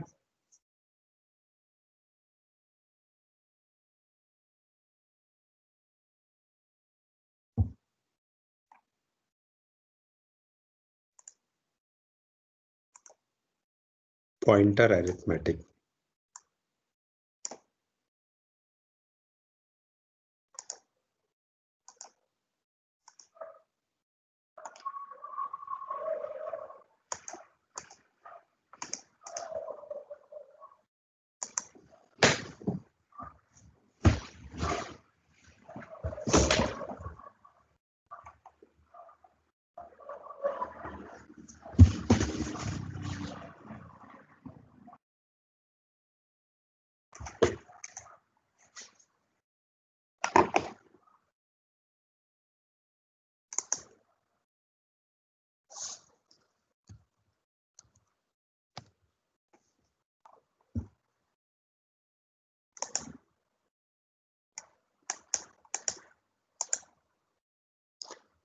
So what is pointer and what are the addresses?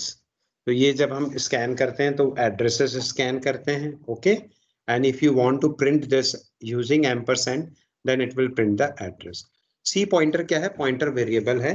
ये स्पेशल वेरिएबल होते हैं जो कि किसी भी एड्रेस को स्टोर करते हैं, ना कि वैल्यू को। Integer pointer p, so it will points to particular address. And ये जैसे पॉइंटर डिक्लेयर किया है, ये सारा की सारा एक जैसा। अब एक्सप्रेशन यदि पॉइंटर को आपको असाइन करना है तो ये जैसे पॉइंटर क्रिएट किया, आपने सोचा कि इंटीजर के आगे पॉइंटर लगाने से ये भी पॉइंटर हो जाएगा, ये भी हो जाएगा। बिल्कुल ऐसा नहीं। ये पॉइंटर जो है एड्रेस होल्ड करेगा। तो जब भी आप बिना पॉइंटर, बिना स्टार के यूज करेंगे तो हमेशा एम्परसेंड ऑपरेशन आपको यूज करना है, ठीक है। अब हम एक कोई प्रोग्राम देखते हैं। दिस इज वन प्रोग्राम, और इस प्रोग्राम को मैं आपको वन बाय वन एक्सप्लेन करता हूं। ये हमने लिखा एक प्रोग्राम, यहाँ पर एक पॉइंटर है पीसी और दूसरा है ये पॉइंटर नहीं है, ये वैल्यू है, ओके। जो भी हम ऐसे लिख रहे हैं इसका मतलब ये पॉइंटर पहला वाला पॉइंटर है। और यदि आपको सी को भी पॉइंटर बनाना है तो स्टार सी लिखना पड़ेगा। Now C, the value of C is 22। तो अब हम इस प्रोग्राम के पूरे वो बना लेते हैं।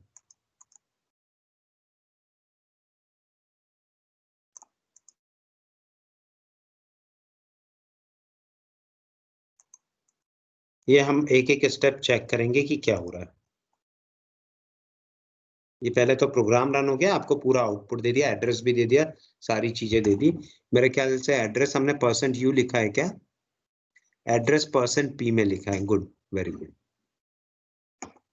नहीं, अब एक एक स्टेप देखना होगा। तो आपको वॉच पे ध्यान रखना है ना? वॉच पे ध्यान दीजिए। मैं इधर रेड वाला रन करवा रहा हूं।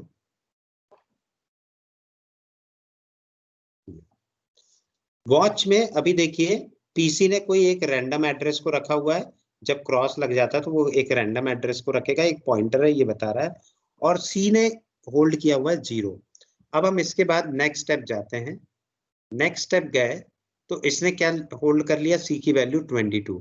अब नेक्स्ट स्टेप गए तो अब आपके पास ये जो ब्लैक स्क्रीन है वहां पर प्रिंट हो गया address, address of C, okay. So what is address of C? यहाँ पर तो आपको कहीं दिखाई ही नहीं दे रहा है। एक्चुअली ये दिखाता ही नहीं है, अदरवाइज इसको दिखाना चाहिए था एड्रेस ऑफ सी। कोई बात नहीं। Then it will print value of C. So it will print the value of C as 22. Now P holds the address of C. This pointer holds the address of C. Okay. Now this pointer holds the address of C. तो जैसे ही मैं PC use करूंगा तो जो अभी ये address देखा है सेम टू सेम वही एड्रेस आएगा।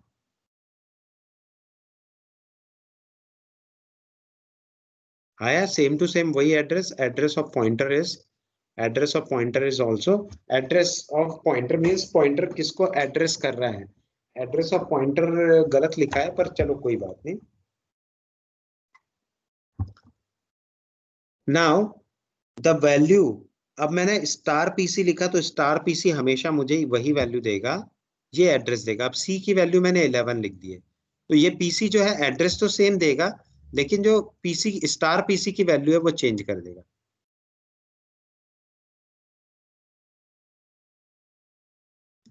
एड्रेस सेम दिया लेकिन अब content of pointer PC will given as 11.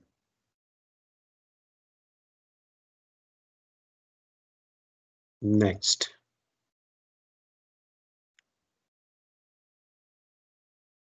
So address remain the same and value will be changed according to pointer. So you can change the content also using star. आप देख रहे हो C की value है लेकिन modify किस level पे होता है, पॉइंटर लेवल पे। तो एक बार देखो और जिस लाइन को आप समझ नहीं पा रहे हो उस लाइन के बारे में बताओ।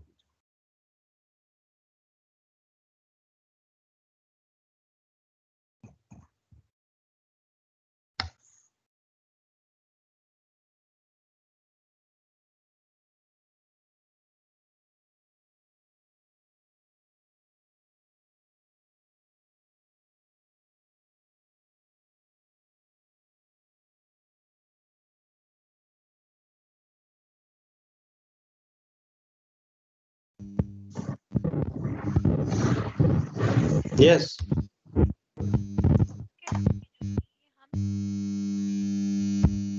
गायत्री, डाउट है आप टाइप कर लो। आपका दोपहर में ना इंटरनेट स्लो हो जाता है।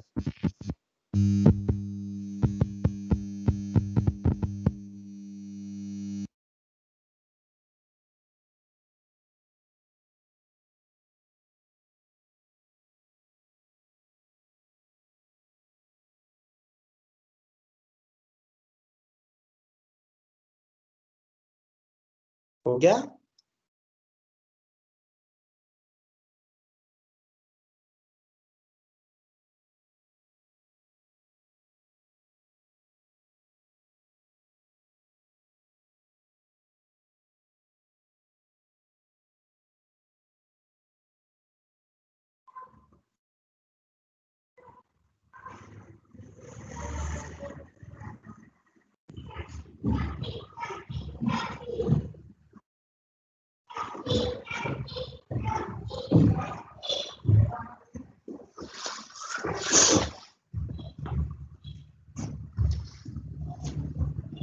Why values of C are changing?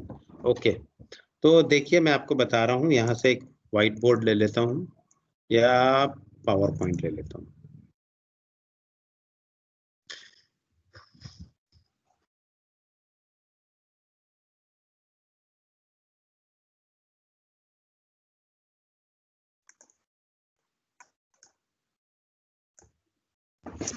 देखिए ध्यान से समझने की कोशिश कीजिए कि मैंने प्रोग्राम में लिखा है, क्या लिखा है, integer, pointer, PC and C. Initially C की वैल्यू मैंने 22 या 12, अभी मेरे से 12 लिखा गया है, तो 12। सो होगा क्या कि एक पीसी नाम का स्पेस क्रिएट होगा, ठीक है, और एक सी नाम का स्पेस क्रिएट होगा। पीसी जो है this is pointer to integer, this is pointer to integer, तो सी की जगह पे आ गया 12। अब मैंने लिखा PC equals to address of C, PC equals to address of C जैसे ही लिखा, suppose address of C is 400, okay, 400 F लिख देता हूं ताकि F से आपको समझ में आ जाए कि एड्रेस है। सो this is 400 F। Now what happen when I right star PC? So star PC will print, always print, it will print, it will point, actually it will point to 12, okay, it will point to content of this address, it will point to content of this address, so this will give me 12, okay, and C भी मैं print करूंगा तो this will give me 12। now ये पहला step हुआ, first step, ये sequence चल रही है, आप printf के साथ लिखेंगे तो printf के साथ आ जाएगा। इसके लिए आपको %p का यूज करना पड़ेगा, इसके लिए %d का। जहां पर भी पॉइंटर एड्रेस की बात करेंगे, जहां पर भी एड्रेस की बात। अच्छा एक और चीज है कि PC इक्वल्स टू %p आपने लिखा, C इक्वल्स टू 12 आ गया। सो what is the value of P? So P is also %p kind of thing and this will also print 400 F, okay, this will print 400 F। address of C, this will also address kind of thing and it will also print 400 F। अब आप देखिए second step, you have changed star PC equals to 19। इसका मतलब क्या हो गया?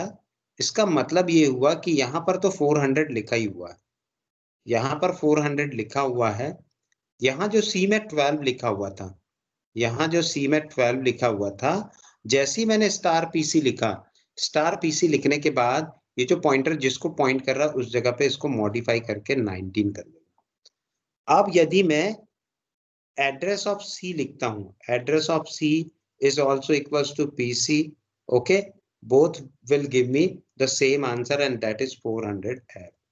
and star PC लिखता हूं तो ये मुझे देगा 19, और यदि मैं C लिखता हूं तो ये भी मुझे देगा 19। क्लियर? फिर से मैंने स्टार PC इक्वल्स टू लिख दिया 17, ओके। तो अब क्या हो जाएगा, जो 19 लिखा हुआ था वो 19 17 में कन्वर्ट हो जाएगा। 19 को काट के वो 17 लिखेगा, क्योंकि ये इसको इस जगह पे मॉडिफाई कर सकता है, and likewise. So this doubt is clear Gayatri?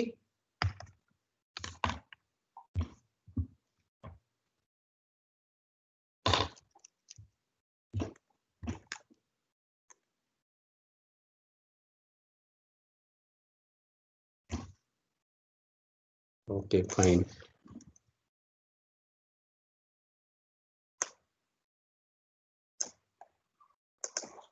तो मेरे ख्याल से काफी सारी चीजें मैंने बता दी हैं, और कुछ पूछना है तो पूछ लो। सारे बेसिक्स मैंने बता दिए हैं, बाकी सब लॉजिक पे बेस्ड है ना? तो इसके बाद मैं क्या करूंगा,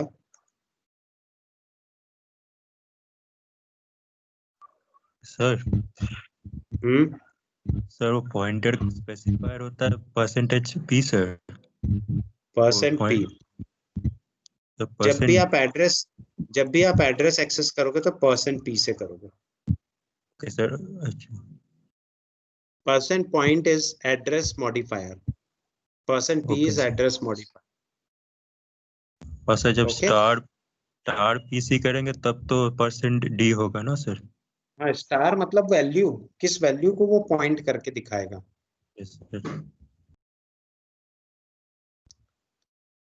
और कोई डाउट?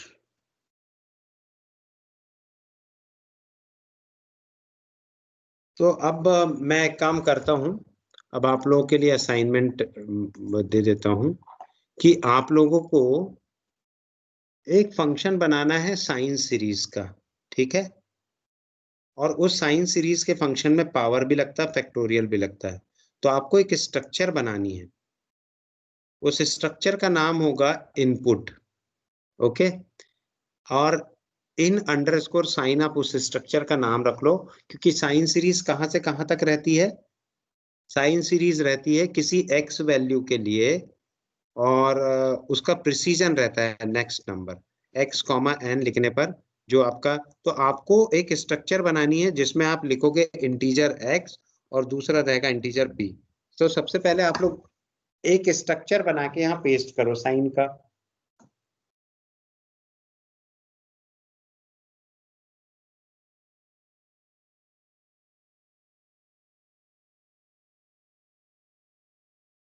स्ट्रक्चर, फंक्शन नहीं बनाना है ना, स्ट्रक्चर का नाम रखना है। क्या नाम रखोगे आप? आई अंडरस्कोर साइन रख सकते हैं क्या?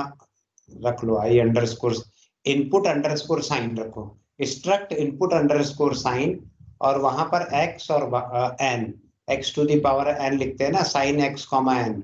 कितने प्रिसीजन तक का आपको चाहिए?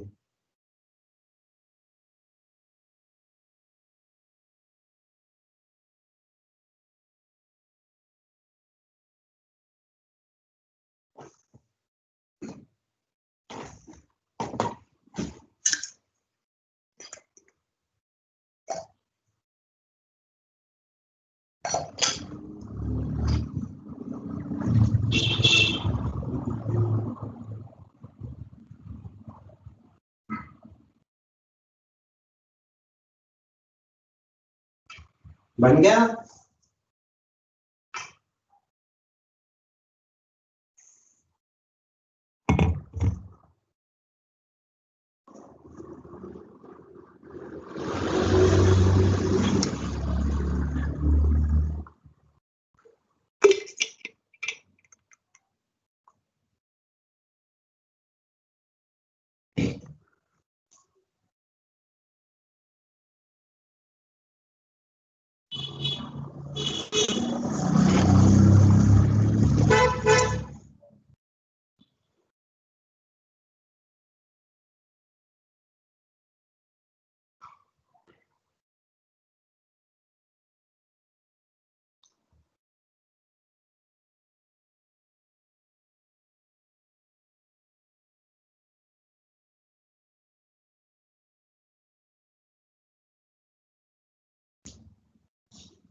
टाइप करो भाई, जल्दी से टाइप करना है, आज आप टाइप करो।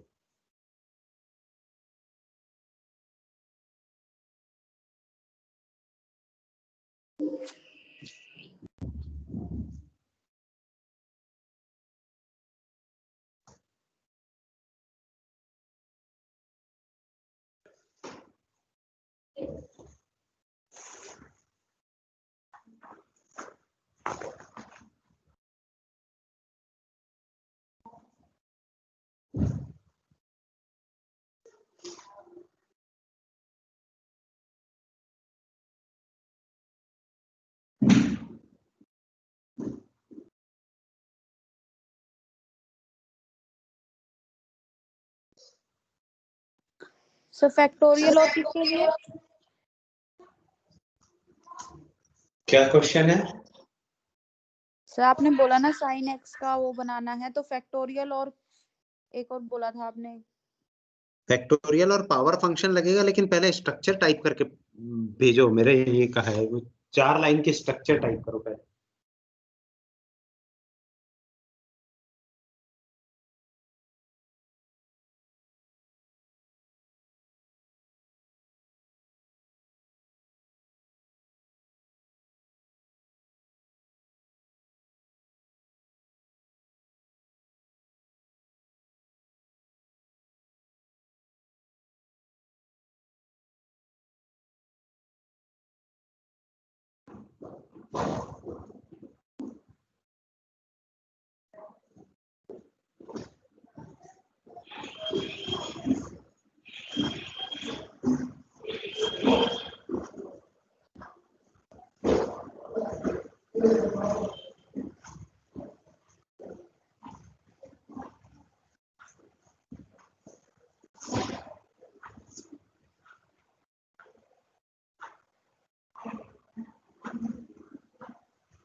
सर एक बार रिपीट कर दोगे वो सर साइन एक्स का फंक्शन वगैरह जो आपने बताया है?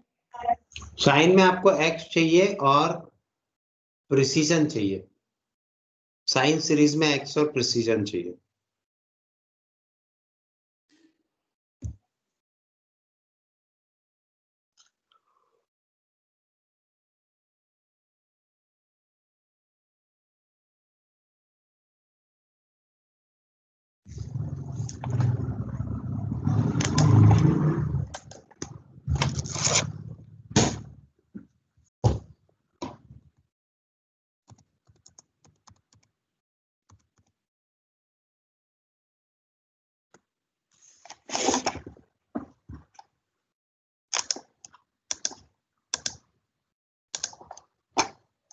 ये आपका साइन सीरीज है, एक्स और ये जो एन लिखा हुआ है वो प्रिसीजन है। एक बार फिर से बताना। देखिए स्क्रीन में दिखाई दे रहा है। सर ये जहाँ पे आपने क्लिक कर रखा है वो वाला या इधर वाला? ये तो पूरा ही फॉर्मूला है, ये कोई भी फॉर्मूला आप यूज कर लो, ये फॉर्मूला यूज कर लो। इधर तो साइन कॉस कॉसेक सारी सीरीज दी हुई है, ये ज्यादा अच्छी दी हुई है, बहुत आसानी से समझ में आएगी। ये दूसरी दिखा देता हूँ, ये 1 minus x square divided by 2 factorial x 4 divided by 4 factorial. तो जितना आगे तक जाएगा, जितनी स्टेप जाएगा। बट ये तो कोस एक्स के लिए ना, नीचे वाला करना है हमें। बस हाँ ठीक है, अब नीचे वाला ही करो, कोई भी करो, लेकिन वो प्रिसीजन की वैल्यू जो है लास्ट में जाके ये क्या हो जाएगी, x⁴n divided by n factorial. वो n कैसे आएगा, वो n+2 भी हो सकता है, n-1 भी हो सकता है, कुछ भी हो सकता है। और देखो माइंड की वो प्लस और माइनस अल्टरनेट है।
सर मैं स्ट्रक्चर कैसे बोल रहे हैं आपकी वो बनाना है जिसमें मतलब ये आउटपुट आए प्रोग्राम की लाइन से ना सर, यही बोलना चाह रहे हैं ना?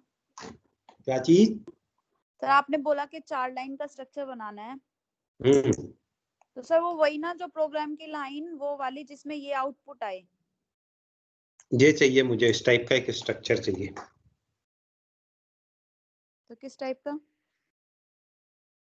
एक डेटा टाइप क्रिएट करना है जिसका नाम होगा input_sign। सर ये जो 4 लाइन है जिन पे आपने ब्लैक ग्रे कलर किया हुआ है। Okay sir. वो पूरा प्रोग्राम नहीं है, it is part of program only. Okay sir.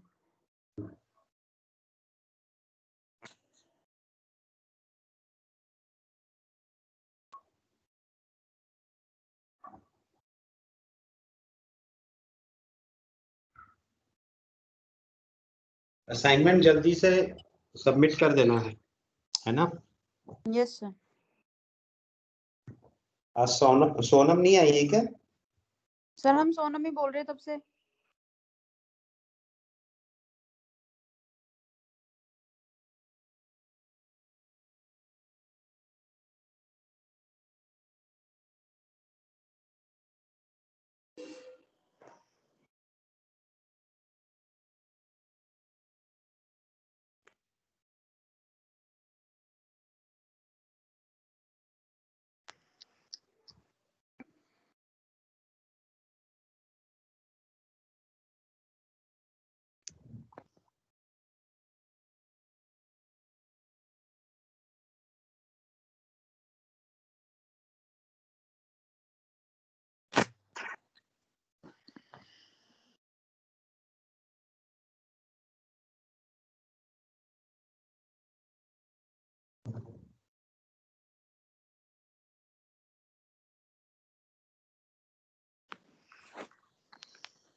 हमने सेंड किया है ये फैक्टोरियल के लिए। चेक करता हूँ मैं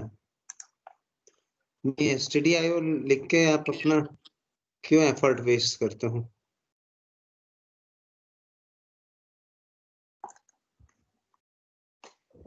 मैंने तो साइन के लिए बोला था, ऐसे नहीं बनेगा। आपको थोड़ा सा दिमाग लगाना है, बिल्कुल थोड़ा सा दिमाग, बहुत ज्यादा नहीं लगाना। आपको डेटा हमेशा एक्स और एम की जरूरत पड़ने वाली है ना, तो वो उसको जेनेरिक बनाना। क्या डेटा आपको एक्स और एन की जरूरत पड़ने वाली ना। Yes sir. तो उसके लिए बनाना है आपको। एक्चुअली लिखना सिर्फ इतना सा था, ये फंक्शन आप कॉपी करके पेस्ट करते, और पेस्ट करने के बाद स्ट्रक्ट पॉइंट की जगह आपको लिखना था इनपुट अंडरस्कोर साइन। साइन की जगह ट्रिग्नोमेट्रिक फंक्शन कर देते हैं, ये ट्रिग कर दिया, इनपुट ट्रिग। अब आपको यहाँ एक्स की जरूरत है और इंटीजर प्रिसीजन की जरूरत है, प्रिसीजन, ठीक है, और जेड की जरूरत ही नहीं है। ये बन गया आपका। अब आप क्या करोगे, जब भी साइन सीरीज चलाओगे, जब भी आपकी साइन सीरीज चलेगी, है ना, तो साइन सीरीज मेन प्रोग्राम में बनाओगे एक प्रोग्राम। ये पॉइंटर वाला हटा रहा हूँ, देख लेना, इंटरनेट में दिया हुआ है।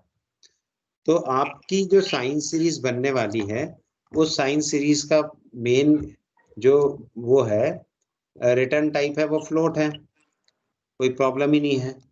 अब फ्लोट के बाद आपको साइन सीरीज में डेटा टाइप भेजना है, तो आपको क्या डेटा टाइप भेजना है, उसका नाम क्या रखे थे अभी हमने, इनपुट अंडरस्कोर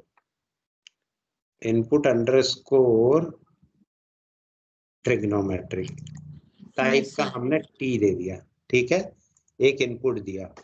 अब ये जो है, ये इनपुट यहाँ जाएगा, और यहाँ पर हम जो भी डेटा चलाएंगे एक्स के फॉर्मेट में या वाई के फॉर्मेट में, आपको एक प्रोग्राम लिखना पड़ेगा फॉर, और ये जो फॉर लूप चलेगा, for integer I equals to, एक केवल मैं बता रहा हूँ, ये पूरा नहीं है ना, I equals to 0, I is less than और equals to precision, which precision, T dot precision, T dot precision.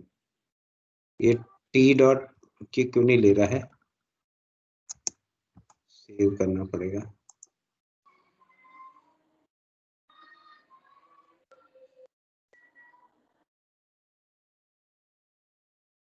हाँ ठीक है, तो अब आप लिखोगे t dot precision and then I plus plus. इसके बाद टी डॉट प्रिसीजन कहाँ लिखना था, वहां लिखना था ना, हाँ।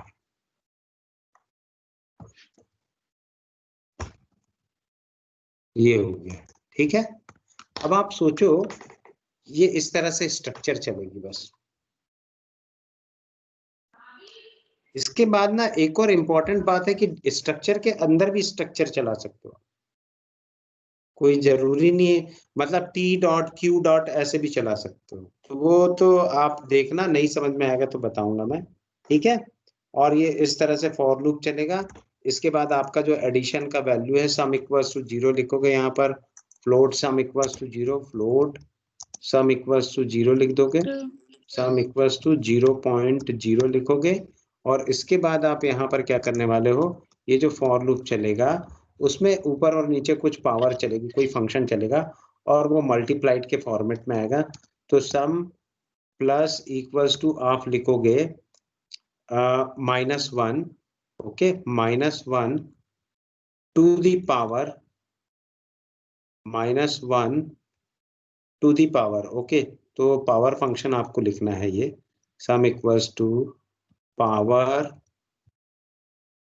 -1 कॉमा, किसकी पावर रहेगा ये, टू दी पावर आई। तो इससे नेगेटिव और पॉजिटिव अपने आप आ जाएगा। अब इसके आगे आपको लिखना है, मैंने बस एक हिंट बताई है, पूरा कुछ भी नहीं बताया है ना। इसके आगे आपको लिखने के लिए ना ये वाले की जरूरत पड़ेगी। इसमें साइन एक्स लिखा हुआ है, -1 to the power k equals to 0, for loop k से चल रहा है या i से चल रहा है, i इक्वल्स टू 0 से कहां तक चल रहा है, प्रिसीजन तक चल रहा है। तो आप क्या लिखोगे, ये फॉर लूप है, ये फॉर लूप है, ये जो सिग्मा बना है ये फॉर लूप है, और सम की वैल्यू आपने 0 इनिशियलाइज कर दी, तो 0 plus -1 to the power k, या i इक्वल्स टू 0 से चला रहे हो, k इक्वल्स टू 0 से k equals to k multiplied by x to the power 2k plus 1 and divided by factorial. Okay, बस इतना सा करो तो बन जाएगा। सिर्फ एक लाइन का प्रोग्राम है और वो पूरा फंक्शन बन जाएगा।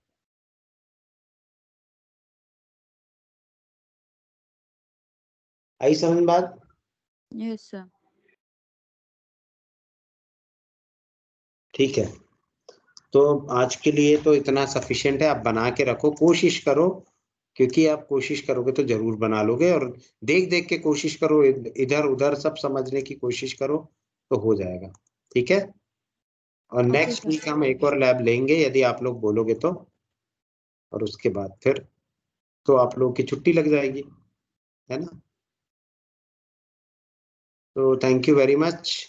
और अभी मुझे एग्जाम भी लेना है, है ना, तो वो एग्जाम मे बी मंडे को लूंगा मैं। Okay sir. Okay, thank you very much, have a nice day, have a Thank nice you, sir. Time. Okay okay, bye. Thank you sir. Thank you.